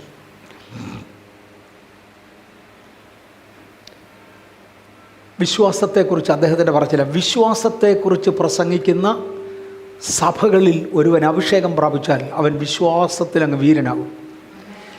രോഗശാന്തിയെക്കുറിച്ച് പ്രസംഗിക്കുന്ന സഭകളിൽ ഒരുത്തൻ അഭിഷേകം പ്രാപിച്ചാൽ അവൻ രോഗശാന്തി വീരനായിരിക്കും. നമ്മുടെ ചർച്ചിൽ ഉണ്ടായിരുന്ന ഒരു കുടുംബം, ഒരു തമിഴ് കുടുംബമാണ്. അവർ 2.5 വർഷം സൗത്ത് കൊറിയയിലായിരുന്നു. ഈ 2.5 വർഷം സൗത്ത് കൊറിയയിലുണ്ടായിരുന്നപ്പോൾ യോങ്കിച്ചവൻ്റെ ചർച്ചിൽ അറ്റൻഡ് ചെയ്തത്. അവരിപ്പോൾ തിരിച്ചു വന്നു. എനിക്ക് അവരെ കണ്ടത് എന്തോ സന്തോഷം വന്നതിന്. കാര്യം യോങ്കിച്ചവൻ്റെ ചർച്ചിൽ നിന്ന് ഒരു ഫാമിലി ഞങ്ങളുടെ കൂടെ വന്നു കൂടി എന്ന് പറഞ്ഞാൽ ഐ ആം സോ പ്രൗഡ്. ഇപ്പം നമ്മുടെ കൂടെ ഉണ്ട്. അപ്പോൾ കഴിഞ്ഞ ആഴ്ചയിൽ ആ സഹോദരിക്ക് ഏതൊക്കെയോ ചില രോഗത്തെ തുടർന്ന് അവരെ ഹോസ്പിറ്റലിൽ കൊണ്ടുപോയി. ഡോക്ടർ ഒരു സ്കാനിങ് കഴിഞ്ഞു. 2ാമത്തെ സ്കാനിങ് കഴിഞ്ഞ് വെച്ച് പറഞ്ഞു, നിങ്ങളുടെ യൂട്രസ് വല്ലാതിരിക്കുക. ഇമ്മീഡിയറ്റ്ലി ഒരു ബയോപ്സി ടെസ്റ്റ് കഴിഞ്ഞ് നോക്കത്തുള്ളൂ. ഒരു ബയോപ്സി ടെസ്റ്റ്. ശനിയാഴ്ചയാണത് പറഞ്ഞത്. ആ ബയോപ്സി എടുക്കാൻ വേണ്ടി തിങ്കളാഴ്ച രാവിലെ ഈ ഹോസ്പിറ്റലിൽ വരിക, ഓപ്പറേഷൻ തിയേറ്ററിൽ പോയി എടുത്തുകൊണ്ട് വരണം. ഒരു സർജനാണത് വിധിച്ചത്. ആ ബയോപ്സി എടുക്കാൻ വേണ്ടി ഈ വിധിച്ച ഡോക്ടർ തന്നെ അവിടെ ഇരിക്കുമ്പോൾ ഈ സ്ത്രീ ഞായറാഴ്ച എൻ്റെ അടുക്ക് വന്നു പ്രാർത്ഥിക്കാൻ നേരത്തെ ഞാൻ പറഞ്ഞു, ശനിയാഴ്ചയാണ് വിധിച്ചത്, തിങ്കളാഴ്ച രാവിലെ ചെന്ന് ബയോപ്സി എടുക്കണം. ഞായറാഴ്ച എൻ്റെ അടുക്കൽ പ്രാർത്ഥിക്കാൻ വന്നപ്പോൾ ഞാൻ പറഞ്ഞു, സിസ്റ്ററെ, യോയിഡോ ചർച്ചിൽ നിന്ന് വരുന്ന ഒരാളിനോട് ഞാൻ എന്നെ വിശ്വാസം പറഞ്ഞ് പഠിപ്പിക്കാനാണ്. Paul യോങ്കുച്ചവൻ്റെ church. അവിടുന്ന് വരുന്ന ഒരാളിനോട് ഞാൻ എന്നെ വിശ്വാസം പറഞ്ഞ് പഠിപ്പിക്കാനാണ്. നിങ്ങളൊന്ന് വിശ്വസിച്ചെന്നേ. അവർ പറഞ്ഞു, എനിക്ക് നല്ല വിശ്വാസമാണ്, പാസ്റ്റർ ഒന്ന് പ്രാർത്ഥിച്ചാൽ മതി. അന്നപ്പോൾ എൻ്റെ വയറിലോട്ട് കൈവച്ചോളാൻ പറഞ്ഞു. അവർ തന്നെ അവരുടെ വയറിലോട്ട് കൈവച്ചു. ഞാനൊന്ന് പ്രാർത്ഥിച്ചു. വിശ്വാസത്തോടെ സുഖമാകാൻ വേണ്ടി പ്രാർത്ഥിച്ചതാ. ഞാൻ ഇനി പോരുകയും ചെയ്തു. തിങ്കളാഴ്ച വൈകിട്ട് അവർ വന്നിരുന്നു. എന്നോട് പറഞ്ഞു തിങ്കളാഴ്ച ഡോക്ടർ വിളിച്ചതനുസരിച്ച് ഞാനവിടെ കയറി ചെന്നു. ഭയങ്കര റഷായിരുന്നു, ഒറ്റിയിലൊക്കെ ഭയങ്കര റഷ്, അടുക്കാൻ സ്ഥലമില്ലാത്ത പോലെയാണ്. ഡോക്ടർ നോക്കിയാൽ പറഞ്ഞു, നിങ്ങൾ എന്തിനാ ഇങ്ങോട്ട് വന്ന്, നിങ്ങൾക്ക് അസുഖവുമില്ല, യാതൊന്നുമില്ല, വെളിയിലെങ്ങാനും ചെക്ക് ചെയ്ത് വെച്ച് പൊയ്ക്കൂടെ, എൻ്റെ സമയം കളയാതെ, നിങ്ങൾക്ക് അസുഖവും ഇല്ല, യാതൊന്നുമില്ല. ഡോക്ടറെ നിങ്ങളില്ലയോ ശനിയാഴ്ച? പറഞ്ഞു, അത് ശനിയാഴ്ചത്തെ കാര്യമാണ്, നിങ്ങളിപ്പം നോർമലാണ്, നിങ്ങൾക്ക് അറിഞ്ഞുകൂടെ? എന്നാൽ പിന്നെ എൻ്റെ സമയം എന്തിനാണ് കളയുന്നത്? വേറെ എവിടെയെങ്കിലും ഒന്ന് ചെക്ക് ചെയ്തിട്ട് വന്നാൽ പോരായിരുന്നു, പോയി സ്കാൻ ചെയ്യും ഒന്നുകൂടെ. ദൈവിക രോഗശാന്തി പ്രത്യേകമാണ്. നമ്മെ ചിലരെ ദൈവത്തിന് ഉപയോഗിക്കാനുണ്ട്. നമുക്ക് കിട്ടുന്ന ട്രെയിനിങ്, ഈ സഭയ്ക്കായി ഞാൻ ദൈവത്തെ സ്തുതിക്കുന്നു. ഭൂതശാന്തിയിലും രോഗശാന്തിയിലും ദൈവിക കൃപാവരങ്ങളിലും ആഴത്തിൽ വേരൂന്നിയ ഗ്രൂപ്പ്. ഇതിനകത്ത് വെച്ചൊരു പരിശുദ്ധാത്മാഭിഷേകം നടന്നാൽ അതിനകത്ത് എന്തോ കഴമ്പുണ്ട്. ബാംഗ്ലൂരിലെ എൻ്റെ ചർച്ചിൽ വെച്ചൊരു പരിശുദ്ധാത്മാഭിഷേകം നടന്നാൽ അതിനകത്ത് എന്തോ കഴമ്പുണ്ട്. കാര്യം ഡെപ്ത് കണ്ടവരാ, അതിൻ്റെ ഡീപ്നെസ് കണ്ടവരാ. ഈ സഭയ്ക്കായി ഞാൻ ദൈവത്തെ സ്തുതിക്കുന്നു. പൗലോസിൻ്റെ മേൽ പരിശുദ്ധാത്മാവ് വന്ന് 13 വർഷം കഴിഞ്ഞ ശേഷം അങ്ങേരുടെ കൈകൊണ്ടൊരു രോഗശാന്തി നടന്നത്. കാര്യം കട്ടകോലത്തിന് പോയി തല വെച്ച് കൊടുത്തത് ഗമാലിയേലിൻ്റെ കാൽക്കലാണ്. ഗമാലിയേലിട്ടങ്ങ് പഠിപ്പിച്ചു. വചനം നന്നായി അറിയായിരുന്നു. രക്ഷിക്കപ്പെട്ട് പരിശുദ്ധാത്മാവിനെ കിട്ടിയ അന്ന് മുതൽ യേശു ദൈവപുത്രനാണെന്ന് തെളിയിച്ചു. അതിനൊരു കൃപയുണ്ട്. പക്ഷേ തൻ്റെ കൈ കൊണ്ടൊരു വീര്യപ്രവൃത്തി നടന്നത് 13 വർഷത്തിന് ശേഷമാണ്. മറ്റേത് അഴിഞ്ഞു മാറി, അപ്പോസ്തലന്മാരെ അധികം കണ്ടുമില്ല. പിന്നെ കിട്ടിയവരുടെ കൂടെ നടന്ന് ഈ പുതുമയിലേക്ക് വരാൻ 13 വർഷം എടുത്തു. പക്ഷെ ഇങ്ങോട്ട് വന്നപ്പോഴത്തേക്കുണ്ടല്ലോ അസാമാന്യ വീര്യപ്രവൃത്തി, അസാമാന്യ വീര്യപ്രവൃത്തി. പത്രോസിനെ കൊണ്ടിട്ട കാരാഗ്രഹം തുറന്ന് പത്രോസിനെയും കൊണ്ടുപോയെങ്കിൽ പൗലോസിനെയും കൊണ്ടിട്ട കാരാഗ്രഹത്തിൻ്റെ അടിത്തറ കുലുക്കി. ഗൗരവമേറിയ വ്യതിയാനം. സഹോദരന്മാരെ, കുറച്ച് നാളൊന്ന് ലേറ്റായിട്ടാണ് നിങ്ങളുടെ മേലൊരു അഭിഷേകം നടന്നതെങ്കിൽ പേടിക്കണ്ട. ഇന്ന് പകൽ ദൈവമൊന്ന് പകർന്നാൽ അസാമാന്യമായ വീര്യപ്രവൃത്തിയാണ്, അസാമാന്യമായ വീര്യപ്രവൃത്തി. ഇത് നമുക്ക് വേണ്ടി അത് പറയുന്നതല്ല, പിന്നെ ആർക്ക് വേണ്ടിയാണ്? 19-ാം അധ്യായത്തിൻ്റെ 1-ാമത്തെ വാക്യമാണ് അസാധാരണമായ വീര്യപ്രവർത്തികൾ നടന്നു. 19-ാം അധ്യായം 20-ാം അധ്യായത്തിൻ്റെ 10-ാമത്തെ വാക്യത്തിൽ മരിച്ച യൂത്തിക്കോസിനെ ഉയർപ്പിച്ചു. മരിച്ച യൂത്തിക്കോസിനെ ഉയർപ്പിച്ചു. പൗലോസിൻ്റെ കൈകൊണ്ട് നടന്ന വീര്യപ്രവർത്തികളുടെ ശ്രേഷ്ഠതയാ. പൗലോസും ചെയ്തു, പത്രോസും ചെയ്തു, യേശുവും ചെയ്തു, നിങ്ങളും ചെയ്യണം. വി.എ. തോമസ് എന്ന കർത്താവിൻ്റെ ദാസൻ ജീവനോടിരിക്കുന്ന കാലത്ത് അദ്ദേഹം പറയുമായിരുന്നു, ദൈവത്തിന് 1-ാം കെട്ടിലെ മക്കളെന്നും 2-ാം കെട്ടിലെ മക്കളെന്നും ഒന്നും വ്യത്യാസമില്ല, നമ്മളെല്ലാം ദൈവത്തിന് ഒരുപോലെ. പൗലോസ് 1-ാം കെട്ടിലേത്, ഞാൻ 2-ാം കെട്ടിലേത് എന്ന് പറയണ്ട. അങ്ങനെ ഒരു വ്യത്യാസം ദൈവത്തിനില്ല. അവനെ കൈക്കൊണ്ടവൻ്റെ നാമത്തിൽ വിശ്വസിക്കുന്ന ഏവർക്കും ദൈവത്തിൻ്റെ മക്കളാകാൻ അധികാരം തന്നെങ്കിൽ ഇന്നിതിനകത്തിരിക്കുന്ന ചിലർ വിശ്വാസത്തിന് വേണ്ടി ഏൽപ്പിക്കപ്പെടട്ടെ. ദൈവം ചിലർ നിങ്ങളെ കൊണ്ട് ചെയ്യും. നമ്മൾ എത്ര മണി വരെയാണ് പോകുന്നത്? ഓക്കെ, 2 മണി വരെ നമുക്ക് പോവാം. അങ്ങനെ അങ്ങോട്ട് നോക്കാം. ഇനിയും ക്രിസ്തുവിൻ്റെ ചരിത്രത്തിലോട്ട് ഇറങ്ങിയാൽ അത്ഭുതങ്ങളും വീര്യപ്രവൃത്തികളും കാണാൻ നോക്കുക. യേശുവാണല്ലോ ഗ്രേറ്റ് കമ്മീഷൻ കൊടുത്തത്. നിങ്ങൾ പോകുമ്പോൾ ഇത് ചെയ്യാൻ പറഞ്ഞത്. ക്രിസ്തു എന്തുവായിരുന്നു? ഇത് തരാനുള്ള തൻ്റെ യോഗ്യത എന്തായിരുന്നു? ദൈവരാജ്യം എന്ന ആശയത്തെക്കുറിച്ച് യേശു എന്തു പറയുന്നു? ഇവിടെ പറയുമ്പോൾ ഞാൻ ഒരു കാര്യം പറയാം. ദൈവരാജ്യത്തെക്കുറിച്ച് യേശു പഠിപ്പിച്ചെന്നും പൗലോസിൻ്റെ കാലം കൊണ്ട് ദൈവരാജ്യത്തിൻ്റെ സുവിശേഷം തീർന്നു പോയെന്നും പൗലോസിൻ്റെ കാലം മുതൽ കൃപയുടെ സുവിശേഷമാണ് നിലനിൽക്കുന്നതെന്നും പഠിപ്പിക്കുന്നവരുണ്ട്. ഒരുപാട് ദുരുപദേശങ്ങൾ വരും, ഒരുപാട് ദുരുപദേശങ്ങൾ. എന്തുകൊണ്ടാണ് ഈ ദുരുപദേശം വരുന്നതെന്ന് പവർ പോയിൻ്റ് കിട്ടിയാൽ ഇന്ന് രാത്രി തന്നെ ഞാൻ പറയാൻ ആഗ്രഹിക്കുന്നു. കിട്ടിയാൽ ദുരുപദേശങ്ങൾ വരുവാൻ കാരണം എന്ത്? എങ്ങനെയെങ്കിലും ഒരുത്തനെ ക്രിസ്തുവിങ്കിൽ നിന്ന് അകറ്റണം. അത് എങ്ങനെയെങ്കിലും ഒരുത്തനെ അകറ്റണം. അതുകൊണ്ട് ഇതിങ്ങനെ ഓരോന്ന് വന്നുകൊണ്ടിരിക്കും. യേശു ക്രിസ്തുവിൻ്റെ ചരിത്രത്തിൽ യേശു പ്രസംഗിച്ചത് ദൈവരാജ്യം സമീപിച്ചു, ദൈവരാജ്യം പ്രസംഗിക്കുക, ദൈവരാജ്യത്തിന് വേണ്ടി പോകുക. അതാണ് യേശുവിൻ്റെ കൽപ്പന. മത്തായിയുടെ സുവിശേഷം 3-ാം അധ്യായത്തിൻ്റെ 1-ാമത്തെ വാക്യത്തിൽ യോഹന്നാൻ സ്നാപകം പറയുന്നൊരു പദമുണ്ട്. ദൈവരാജ്യം സമീപിച്ചിരിക്കയാൽ മാനസാന്തരപ്പെടുവിൻ. അപ്പോൾ ദൈവരാജ്യം ഇനി വന്നില്ല, സമീപിച്ചു, അത്രേ ഉള്ളൂ. യോഹന്നാൻ സ്നാപകൻ്റെ വാചകമാണ്. ദൈവരാജ്യം സമീപിച്ചിരിക്കയാൽ മാനസാന്തരപ്പെടുക. സമീപിച്ചു.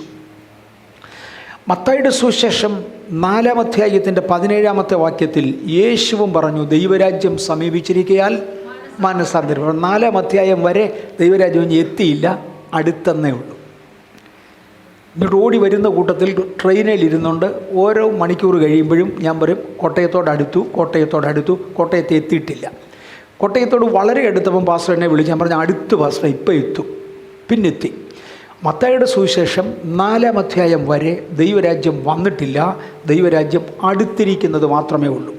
ഇനി ആ ഭാഗം ശ്രദ്ധിച്ചാൽ, യോഹന്നാൻ, സ്നാപക യോഹന്നാൻ ദൈവരാജ്യം സമീപിച്ചിരിക്കയാൽ മാനസാന്തരപ്പെടുവീൻ എന്ന് പറഞ്ഞു. ദൈവരാജ്യത്തെക്കുറിച്ച് ആരെങ്കിലും പറയുന്നത് കേട്ടുപോയെങ്കിൽ പിശാച് അവനെ കൊല്ലും. കാര്യം പിശാചിന് ഏറ്റവും വിരോധമുള്ളതാണ് ദൈവരാജ്യം. അതൊക്കെ തന്നെയാണ് ഇന്ന് പവർ പോയിൻ്റ് കൊണ്ട് തെളിയിക്കണമെന്ന് ഞാൻ ആഗ്രഹിച്ചു, ഒന്നുകൂടെ വിശദീകരിക്കണമെന്ന്. പിശാചിന് ഏറ്റവും വിരോധമുള്ള വസ്തുവാണ് ദൈവരാജ്യം. അത് സമീപിച്ചുവെന്ന് യോഹന്നാൻ പറഞ്ഞതോടെ എതിർത്തു. യോഹന്നാനെ ആദ്യമേ പിടിച്ച് ജയിലിലിട്ടു. യോഹന്നാനെ പിടിച്ച് ജയിലിലിട്ടതോടെ യേശു തൻ്റെ ശിഷ്യന്മാരോട് പറഞ്ഞു, നിങ്ങൾ 12 എണ്ണമുണ്ട്. ഒരു യോഹന്നാനെ അകത്തോട്ട് അടച്ചപ്പോൾ നിങ്ങൾ 12 എണ്ണം പ്രസംഗികരുടെ ദൈവരാജ്യം സമീപിച്ചു എന്ന്. അവർ 12 കൂടെ ഇറങ്ങി പ്രസംഗിച്ചു, ദൈവരാജ്യം സമീപിച്ചിരിക്കയാൽ മാനസാന്തരപ്പെടുവിന്. അതോടെ യോഹന്നാൻ്റെ കഴുത്തെ കത്തി വീണു. യോഹന്നാനെ വെട്ടിക്കൊന്നു, ശിരച്ഛേദം ചെയ്തു. യോഹന്നാനെ ശിരച്ഛേദം ചെയ്തുവെന്ന് യേശു അറിയുകയും യേശു ഇറങ്ങി, യേശു വിളിച്ചു, ദൈവരാജ്യം സമീപിച്ചിരിക്കയാൽ മാനസാന്തരപ്പെടുവിൻ. ഇതാണ് മത്തായി 4:17. അന്ന് മുതൽ യേശു സ്വർഗരാജ്യം സമീപിച്ചിരിക്കയാൽ മാനസാന്തരപ്പെടുവിൻ എന്ന് പ്രസംഗിച്ചു തുടങ്ങി. ഈ സ്വർഗരാജ്യം സമീപിച്ചു എന്ന പ്രസ്താവന പലയിടത്ത് യേശു പറയുന്നുണ്ട്, യോഹന്നാൻ പറയുന്നുണ്ട്, യേശു പറയുന്നുണ്ട്, ഇതെല്ലാം നടക്കുന്നുണ്ട്. ഇനിയും മത്തായിയുടെ സുവിശേഷം 12:28 വരുമ്പോൾ 4-ലാണ് സ്വർഗരാജ്യം സമീപിച്ചു എന്ന് പറഞ്ഞത്. 12-ാം അധ്യായം 28-ാമത്തെ വാക്യത്തിൽ വരുമ്പോൾ, ഞാൻ ദൈവാത്മാവിനാൽ ഭൂതങ്ങളെ പുറത്താക്കുന്നുവെങ്കിൽ ദൈവരാജ്യം നിങ്ങളുടെ ഇടയിൽ തന്നെ വന്നടാ. എങ്ങനെയാണ് ഇത് വന്നത്?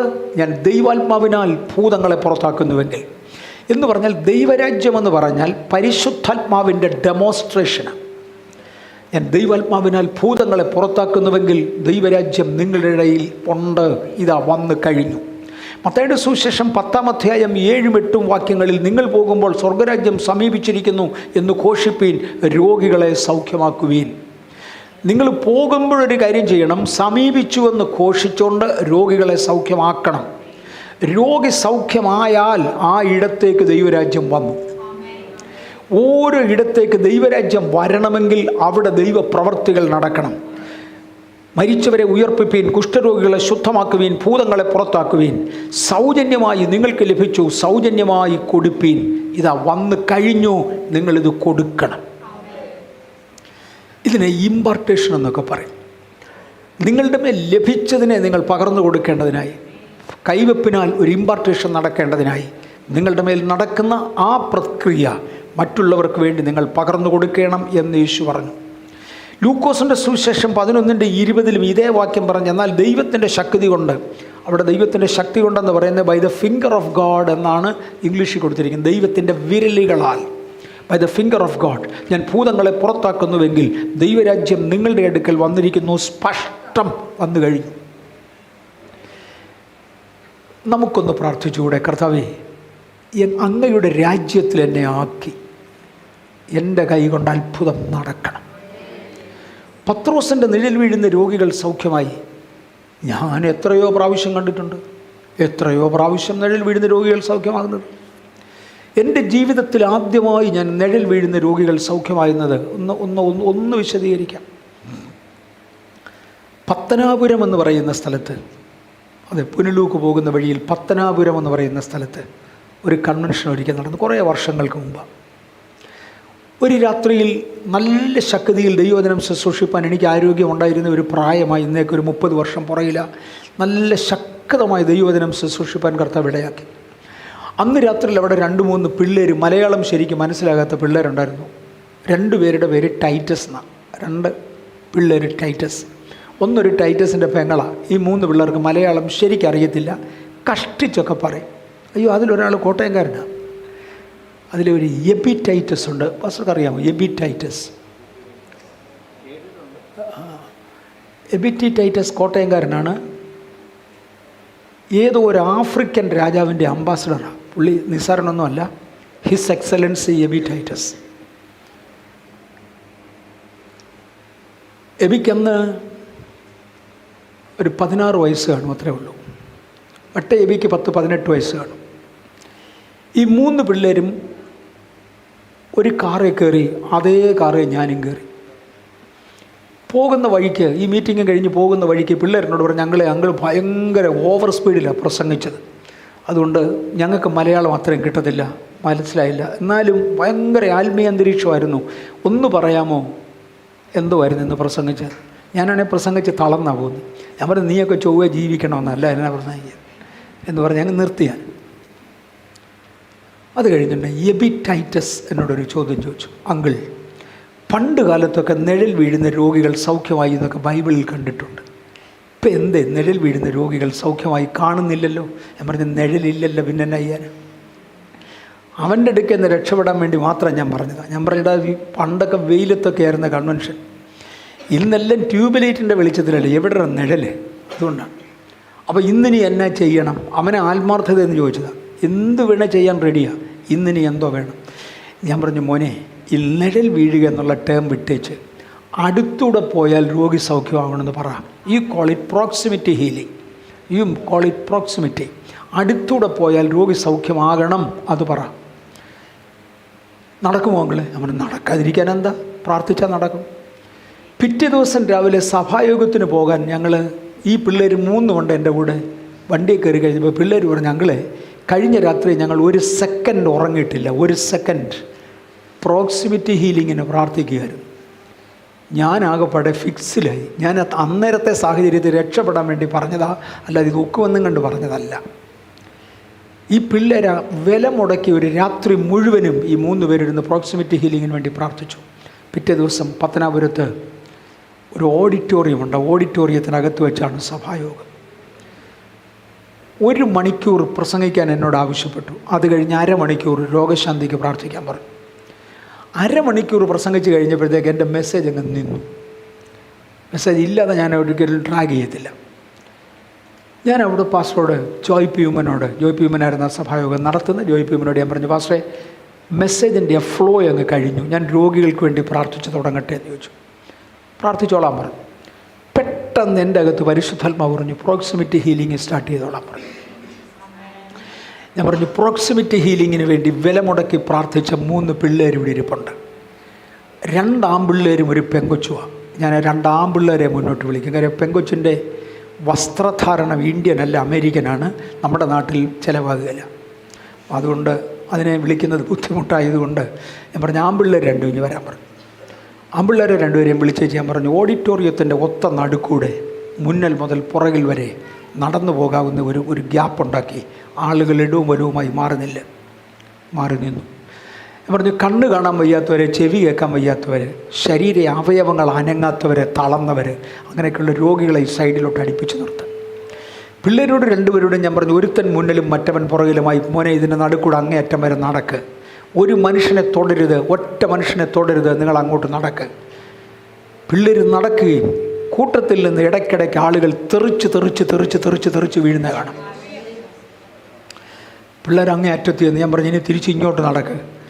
തിരിച്ചവർ ഇവിടം വരെ നടന്നു വന്ന് കുറച്ച് പേരൂടെ താഴെ വീണു. ഞാൻ പറഞ്ഞു, ഇനി ആ താഴെ വീണ രോഗികൾ എഴുന്നേൽക്കുമ്പോൾ, ആളുകൾ എഴുന്നേൽക്കുമ്പോൾ അവരുടെ പ്രശ്നം എന്തായിരുന്നു, ഇപ്പോൾ ഉണ്ടോ നോക്കാൻ പറഞ്ഞു. ഒരു 20 ശിഷ്ടെണ്ണത്തിന് സുഖമായി. കണ്ണ് കാണാൻ വയ്യാത്തവരുടെ കണ്ണ് ശരിയായി, ചെവി കേൾക്കാൻ വയ്യാത്തവരുടെ ചെവി ശരിയായി, എല്ലാമായി. Proximity healing. ശരീരത്തിലെ അവയവങ്ങൾ തളർന്നു പോയവരുടെ അവയവങ്ങൾ തിരിച്ചു വന്നു. ജനത്തിനെല്ലാം ഭയങ്കര സന്തോഷമായി. എനിക്ക് ഇനിയും കിടക്കുന്ന 1 മണിക്കൂർ വീണ്ടും മിച്ചം. ഞാൻ പറഞ്ഞൊരു കാര്യം ചെയ്യും. ഇവിടെ ഞാൻ കണ്ടത്, ഈ കുഞ്ഞുങ്ങൾ നിൽക്കുന്ന ഇടത്തുനിന്ന്, ഇതൊരു പ്രധാനപ്പെട്ട കാര്യമാണ്, ഈ കുഞ്ഞുങ്ങൾ നിൽക്കുന്ന ഇടത്തുനിന്ന് ഇടത്തോട്ടൊരു 5 അടിയും വലത്തോട്ടൊരു 5 അടിയും, അങ്ങനെ ഒരു 10 അടി ഡയമീറ്ററിൽ മാത്രമേ ഈ ശക്തി വ്യാപരിച്ചിട്ടുള്ളൂ. ഞാൻ പറഞ്ഞു, നിങ്ങളൊരു കാര്യം ചെയ്യും, ഒരു 10 അടി ഇപ്പുറത്തോട്ട് മാറ്റി അടുത്ത ഒരു ലൈൻ ഉണ്ടാക്കുക. പുറകിലത്തെ അറ്റം വരെ ഈ കുഞ്ഞുങ്ങൾ അന്ന് പകൽ ഒരു 4-5 പ്രാവശ്യം നടന്നു. ഒട്ടും അതിശയോക്തി ഇല്ലാതെ 100-ൽ കുറയാതെ, ഞാൻ കണക്കിൽ ഒത്തിരി താഴെയാണ് പറയുന്ന കാര്യം, ഞാൻ എണ്ണിയില്ല, 100-ൽ കുറയാതെ ആളുകൾ സൗഖ്യമായി. പ്രോക്സിമിറ്റി ഹീലിംഗ് എൻ്റെ ആയുസ്സിൽ ആദ്യം കാണുക. എൻ്റെ 1.5 മണിക്കൂർ കഴിഞ്ഞു, സഭായോഗം നിർത്താൻ തുടങ്ങിയ ഉടനെ ജോയ് പി ഉമ്മൻ പാസ്റ്റർ വന്നേച്ച് പറഞ്ഞു, നിർത്തരുത്. ഇവിടെ ഇരുന്ന കൂട്ടത്തിൽ ഒരപ്പച്ചന് ആത്മപ്രേരണയുണ്ടായി. വന്നിരിക്കുന്ന മുഴുവൻ പേർക്കും പൊറോട്ടയും കോഴിയിറച്ചിയും കൊടുത്തേ വിടാവൂ. അപ്പോൾ ഇതിനോടകം ഉള്ള സമയം കൊണ്ട് ഞങ്ങളിപ്പോൾ ഈ പത്തനാപുരത്തിൻ്റെ സാഹചര്യത്തിൽ വലിയ ഹോട്ടലൊന്നുമില്ല, വലിയ കാറ്ററേഴ്സും ഇല്ല. ഇവിടെയുള്ള ചെറിയ ചെറിയ ഹോട്ടലിലെല്ലാം ഓർഡർ കൊടുത്തിരിക്കുകയാണ്. 100 പൊറോട്ട, 50 പൊറോട്ട, 75 പൊറോട്ട വീതം കൊടുത്തിരിക്കുകയാണ്. ഇതെല്ലാം കൂടെ ഒന്ന് വരാനൊരു കുറച്ച് സമയം എടുക്കും. അപ്പച്ചൻ്റെ 85,000 രൂപ ക്യാഷ് ഉണ്ടായിരുന്നു, എടുത്ത് കൊടുത്തു കഴിഞ്ഞു. ഈ പൊറോട്ട ഒന്ന് വരുന്നത് വരെ സഭായോഗം നീട്ടണം. എൻ്റെ ദൈവമേ, അന്ന് നടന്ന രോഗസൗഖ്യങ്ങൾ, അതിനെ തുടർന്ന് സഭയുടെ വളർച്ച ഞാൻ കണ്ടതാണ്. എൻ്റെ കൈ കൊണ്ടല്ല നടന്നത്, സ്വർഗത്തിലെ ദൈവത്തിൻ്റെ കൈ കൊണ്ടാണ്. എന്നെക്കാളധികം വിശ്വസിച്ചവരും വില മുടക്കിയവരുമായ കുഞ്ഞുങ്ങളുടെ കൈ കൊണ്ടാണ്. ഞാൻ അടുത്തൊരു പദം പറയട്ടോ. പിള്ളേർ 2 ആത്മലോകത്തില്ല, ഓരോ കല്യാണം തീർന്നു.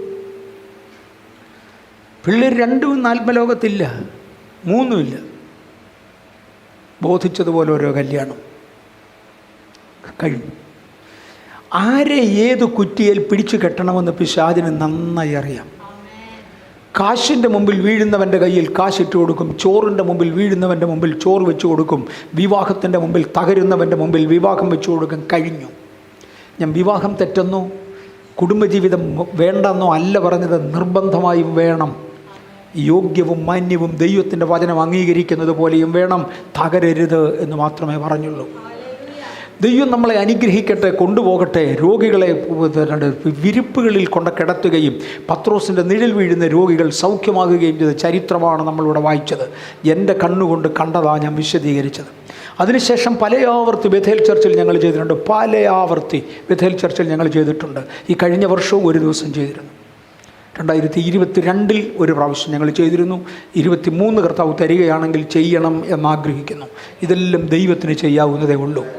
അസാമാന്യ വീര്യപ്രവർത്തികൾ ഒരു വശത്ത്, പിശാച് ഇവിടെ അത്ഭുതങ്ങൾക്കും വീര്യപ്രവർത്തികൾക്കും വേണ്ടി ഞങ്ങൾ എഴുന്നേൽക്കുമ്പോൾ ഇതിനകത്ത് വന്ന് പോരാടുവാൻ നിനക്ക് റൈറ്റില്ല. Get lost. കോമ്പൗണ്ടിനകത്ത് കയറുക. നമ്മുടെ കോമ്പൗണ്ടുകളെ സീൽ ചെയ്യുവാൻ നമുക്ക് കഴിയണം. നമ്മുടെ കോമ്പൗണ്ടുകൾക്കകത്ത് കയറരുതെന്ന് പറഞ്ഞ് ആത്മശക്തിയാൽ സീൽ ചെയ്യുവാൻ നമുക്ക് കഴിഞ്ഞിരിക്കണം. ഓക്കെ.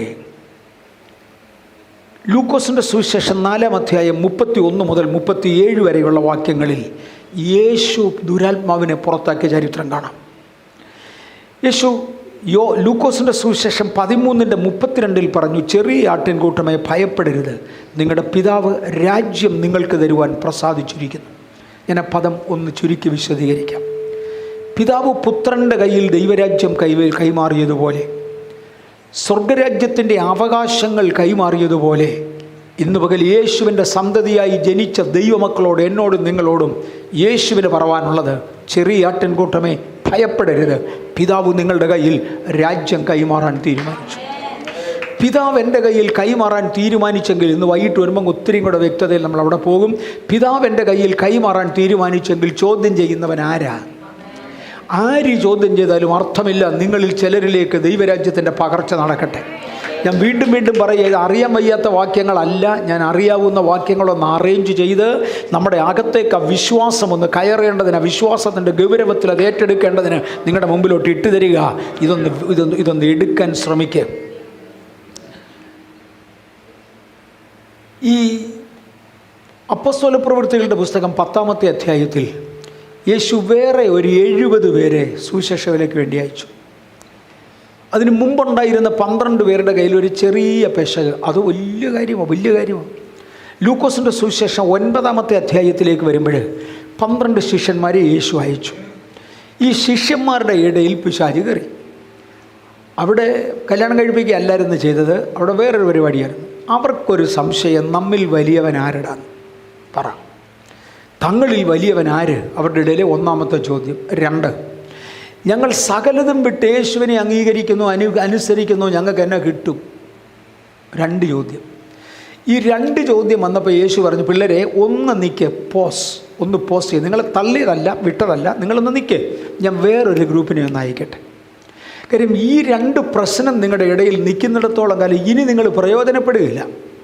നിങ്ങൾ ഇതിനകത്തൊന്ന് നന്നായി വരുന്നത് വരെ ഇനി നിങ്ങൾ പ്രയോജനപ്പെടത്തില്ല. പ്രയോജനപ്പെടാവുന്ന ഒരു 70 എനിക്ക് അടുത്ത സർക്കിൾ ഇരിപ്പുണ്ട്. ഞാൻ അവരെ ഒന്ന് അകത്തോട്ട് വിളിക്കട്ടെ. ഒരു 70 പേരെ പറഞ്ഞയച്ചു. ഞാൻ ചെല്ലാനുള്ള ഗ്രാമങ്ങളിൽ എനിക്ക് മുന്നമേ ചെല്ലണം. യേശുവിന് എവിടെയെങ്കിലും ഒരിടത്ത് ചെല്ലണമെങ്കിൽ നമ്മൾ ആദ്യം പോയാലേ പറ്റുള്ളൂ. ഞാൻ ചെല്ലുവാനുള്ള ഗ്രാമങ്ങൾ, താൻ ചെല്ലുവാനുള്ള ഗ്രാമങ്ങളിൽ തനിക്ക് മുന്നമേ ചെല്ലേണ്ടതിനായി വേറെ ഒരു 70 പേരെ തിരഞ്ഞെടുത്തു. അവരെ പറഞ്ഞയച്ചു. അവർക്ക് ഒരു അധികാരവും കൊടുത്തതായി കാണുന്നില്ല. ഞാൻ ചെല്ലാനുള്ള ഗ്രാമങ്ങളിൽ എനിക്ക് മുന്നേ ചെല്ലണം, അത്രയും മാത്രമേ പറഞ്ഞുള്ളൂ. ഇവരെന്നോ എടുക്കുമെന്നൊന്ന് കാണാം. ഇവർ മഹാസന്തോഷത്തോടെ തിരിച്ചു വന്നു. തിരിച്ചു വന്നേച്ച് പറഞ്ഞ്, കർത്താവേ, ഭൂതങ്ങൾ ഞങ്ങൾക്ക് കീഴടങ്ങും. അപ്പോൾ യേശു ഒരു പദം പറഞ്ഞ് ഞാനതിൻ്റെ വിശദീകരണവും പറഞ്ഞിട്ടുണ്ട്. ഭൂതങ്ങൾ കീഴടങ്ങുന്നു എന്ന് പറഞ്ഞ ഉടനെ യേശു പറഞ്ഞു, ഭൂതങ്ങൾ നിങ്ങൾക്ക് കീഴടങ്ങുന്നതിലല്ല സന്തോഷിക്കേണ്ടത്, നിങ്ങളുടെ പേർ സ്വർഗത്തിൽ എഴുതിയതിനാൽ. ഈ സ്വർഗത്തിൽ എഴുതിയതിനാൽ എന്നുള്ളതിനെ രക്ഷിക്കപ്പെട്ടത് കൊണ്ടെന്ന് തരം താഴ്ത്തിയ ഒരാളുണ്ട്. ഞാൻ പേരൊന്നും പറയുന്നില്ല. കൃപാവരങ്ങളിൽ വിശ്വസിക്കാത്ത ഒരു ബാപ്റ്റിസ്റ്റുകാരൻ ഉപദേശിയാണ് ആദ്യം അത് പറഞ്ഞ് ഞാൻ കേൾക്കുന്നത്. കൃപാവരങ്ങളിൽ വിശ്വസിക്കാത്ത ഒരു ബാപ്റ്റിസ്റ്റുകാരൻ ഉപദേശി, ലോകപ്രസിദ്ധനാണ്. അദ്ദേഹത്തിൻ്റെ വാഗൊണ്ടാണ് ആദ്യം ആ പദം പറഞ്ഞത്. രക്ഷിക്കപ്പെടുന്ന കാര്യമാണ് ഈ പറയുന്നതെന്ന്. അല്ല, അല്ല, അല്ലേ അല്ല. രക്ഷിക്കപ്പെടുന്നവരുടെ പേർ സ്വർഗത്തിൽ എഴുതിയെന്ന് അർത്ഥം വരുന്ന ഒരു വാക്ക് ബൈബിളിലില്ല. പകരം എബ്രായ ലേഖനം 12-ാം അധ്യായത്തിൻ്റെ 23-ാമത്തെ വാക്യത്തിൽ, എബ്രായർ 12:23 സ്വർഗത്തിൽ പേരെഴുതിയിരിക്കുന്ന ആദ്യജാതന്മാരുടെ സംഘം എന്നൊരു വാക്ക് കിടപ്പുണ്ട്. ആദ്യജാതന്മാരുടെ പേരാണ് സ്വർഗത്തിൽ എഴുതിയത്. ആദ്യജാതന്മാരെന്ന് പറഞ്ഞാൽ ഇരട്ടി അവകാശികൾ, സ്വർഗത്തിന് ഇരട്ടി അവകാശികൾ. ഞങ്ങളുടെ വീട്ടിലെ ആദ്യജാതനാണ് ഇരട്ടി അവകാശം. ഇളയ പിള്ളേർക്ക് വിരോധം കണ്ടേക്കാം, പക്ഷെ എന്നെ ചെയ്യാനാ? ആദ്യജാതനാണ് ഇരട്ടി അവകാശം. ഇരട്ടി അവകാശത്തിന് യോഗ്യളക്ക് നിങ്ങളെ മാറ്റിയിരിക്കുന്നു എന്നാണ് പറഞ്ഞത് വേറൊരു ഭാഷയിൽ. ഇന്ന് നിങ്ങൾ ഈ വ്യക്തികളിൽ നിന്ന് ദുരാത്മാക്കളെ പുറത്താക്കുകയുള്ളൂ, നാളെ ദേശത്തു നിന്ന് പുറത്താക്കും. അതാ മുമ്പേ ഞാൻ പറഞ്ഞ 71-ൻ്റെ കണക്ക്. റെയ്നാഡ് ബോങ്കയുടെ ഹിസ്റ്ററിയിൽ, ചരിത്രത്തിൽ അദ്ദേഹം പറയുന്നത്, വലിയ കൺവെൻഷൻ ഗ്രൗണ്ടുകളിൽ കയറുവാൻ സാധ്യതയുള്ള ദുരാത്മവൃന്ദങ്ങളെ അങ്ങനെ കാസ്റ്റ് ഔട്ട് ചെയ്താണ് ആഫ്രിക്കയിലെ കൺവെൻഷനുകൾ നടന്നത്. അതുകൊണ്ടായിരുന്നു റിസൾട്ട്. ഈ ദിവസങ്ങളിൽ ദൈവദാസന്മാർ ശുശ്രൂഷിക്കുന്ന രംഗങ്ങളിൽ അതിൻ്റെ വട്ടം നടന്ന് ദുരാത്മാക്കളെ പുറത്താക്കുന്ന ഒരു വേലി കെട്ടുവാൻ ഇതിനകത്തിരിക്കുന്ന ആത്മീയരെ ദൈവം ഉപയോഗിക്കട്ടെ. മെസ്സേജുകൾ പ്രയോജനപ്പെടുന്നത് കാണാം. നിങ്ങളുടെ പേർ സ്വർഗത്തിൽ എഴുതിയിരിക്കുന്നു, നിങ്ങളെ ആദ്യജാതന്മാരാക്കി മാറ്റിയിരിക്കുന്നു. പാമ്പുകളെയും തേളുകളെയും ശത്രുവിൻ്റെ സകല ബലത്തെയും ചവിട്ടുവാൻ ഞാൻ നിങ്ങൾക്ക് അധികാരം തരികയാ. ഒരധികാരവും ഇല്ലാതെ നിങ്ങൾ പോയിട്ടാണ് മുമ്പേ ചെയ്തത്. എന്നാൽ ഇപ്പം ഞാൻ അധികാരം തരികയാണ്. പാമ്പുകളെയും തേളുകളെയും ശത്രുവിൻ്റെ സകല ബലത്തെയും ചവിട്ടാൻ ഞാൻ നിങ്ങൾക്ക് അധികാരം തരികയാ. അവയൊന്നും ഒരു കാലത്തും നിങ്ങൾക്ക് ഒരു ദോഷവും ചെയ്യത്തില്ല.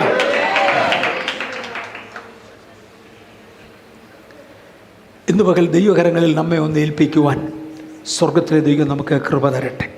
ഞാനിവിടം കൊണ്ട് ഏറെക്കുറെ നിർത്താൻ ആഗ്രഹിക്കുകയാണ്. വൈകിട്ടത്തെ സെക്ഷനിൽ നമുക്ക് തുടരാം.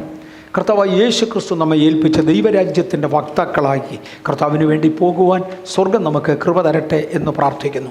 ഒരു വാക്കിൽ പ്രാർത്ഥിക്കാം. ഞങ്ങളുടെ കർത്താവും ഞങ്ങളുടെ ദൈവവുമേ, അല്പസമയം ദൈവവചനത്തിൻ്റെ മുമ്പിലായിരിക്കാൻ അടിയങ്ങൾക്ക് കൃപ തന്നതിനാൽ ഞങ്ങൾ അങ്ങയെ സ്തുതിക്കുന്നു. ഇന്ന് ദൈവത്തിൻ്റെ ബലത്തിൻ്റെ കരം ഞങ്ങളുടെ മേലിരുന്ന് ഞങ്ങളെ ഉദ്ധരിച്ച് നടത്തുവാൻ അങ്ങേക്ക് പ്രസാദമായതിനായി നന്ദി. ഞാൻ ഈ സഭയെ അനുഗ്രഹിക്കുന്നു, ജനത്തെ അനുഗ്രഹിക്കുന്നു. അവിടുത്തെ മഹാകൃപ ഈ ജനത്തിൻ്റെ മേലിരിക്കണേ. മഹത്വം അങ്ങെടുക്കണം.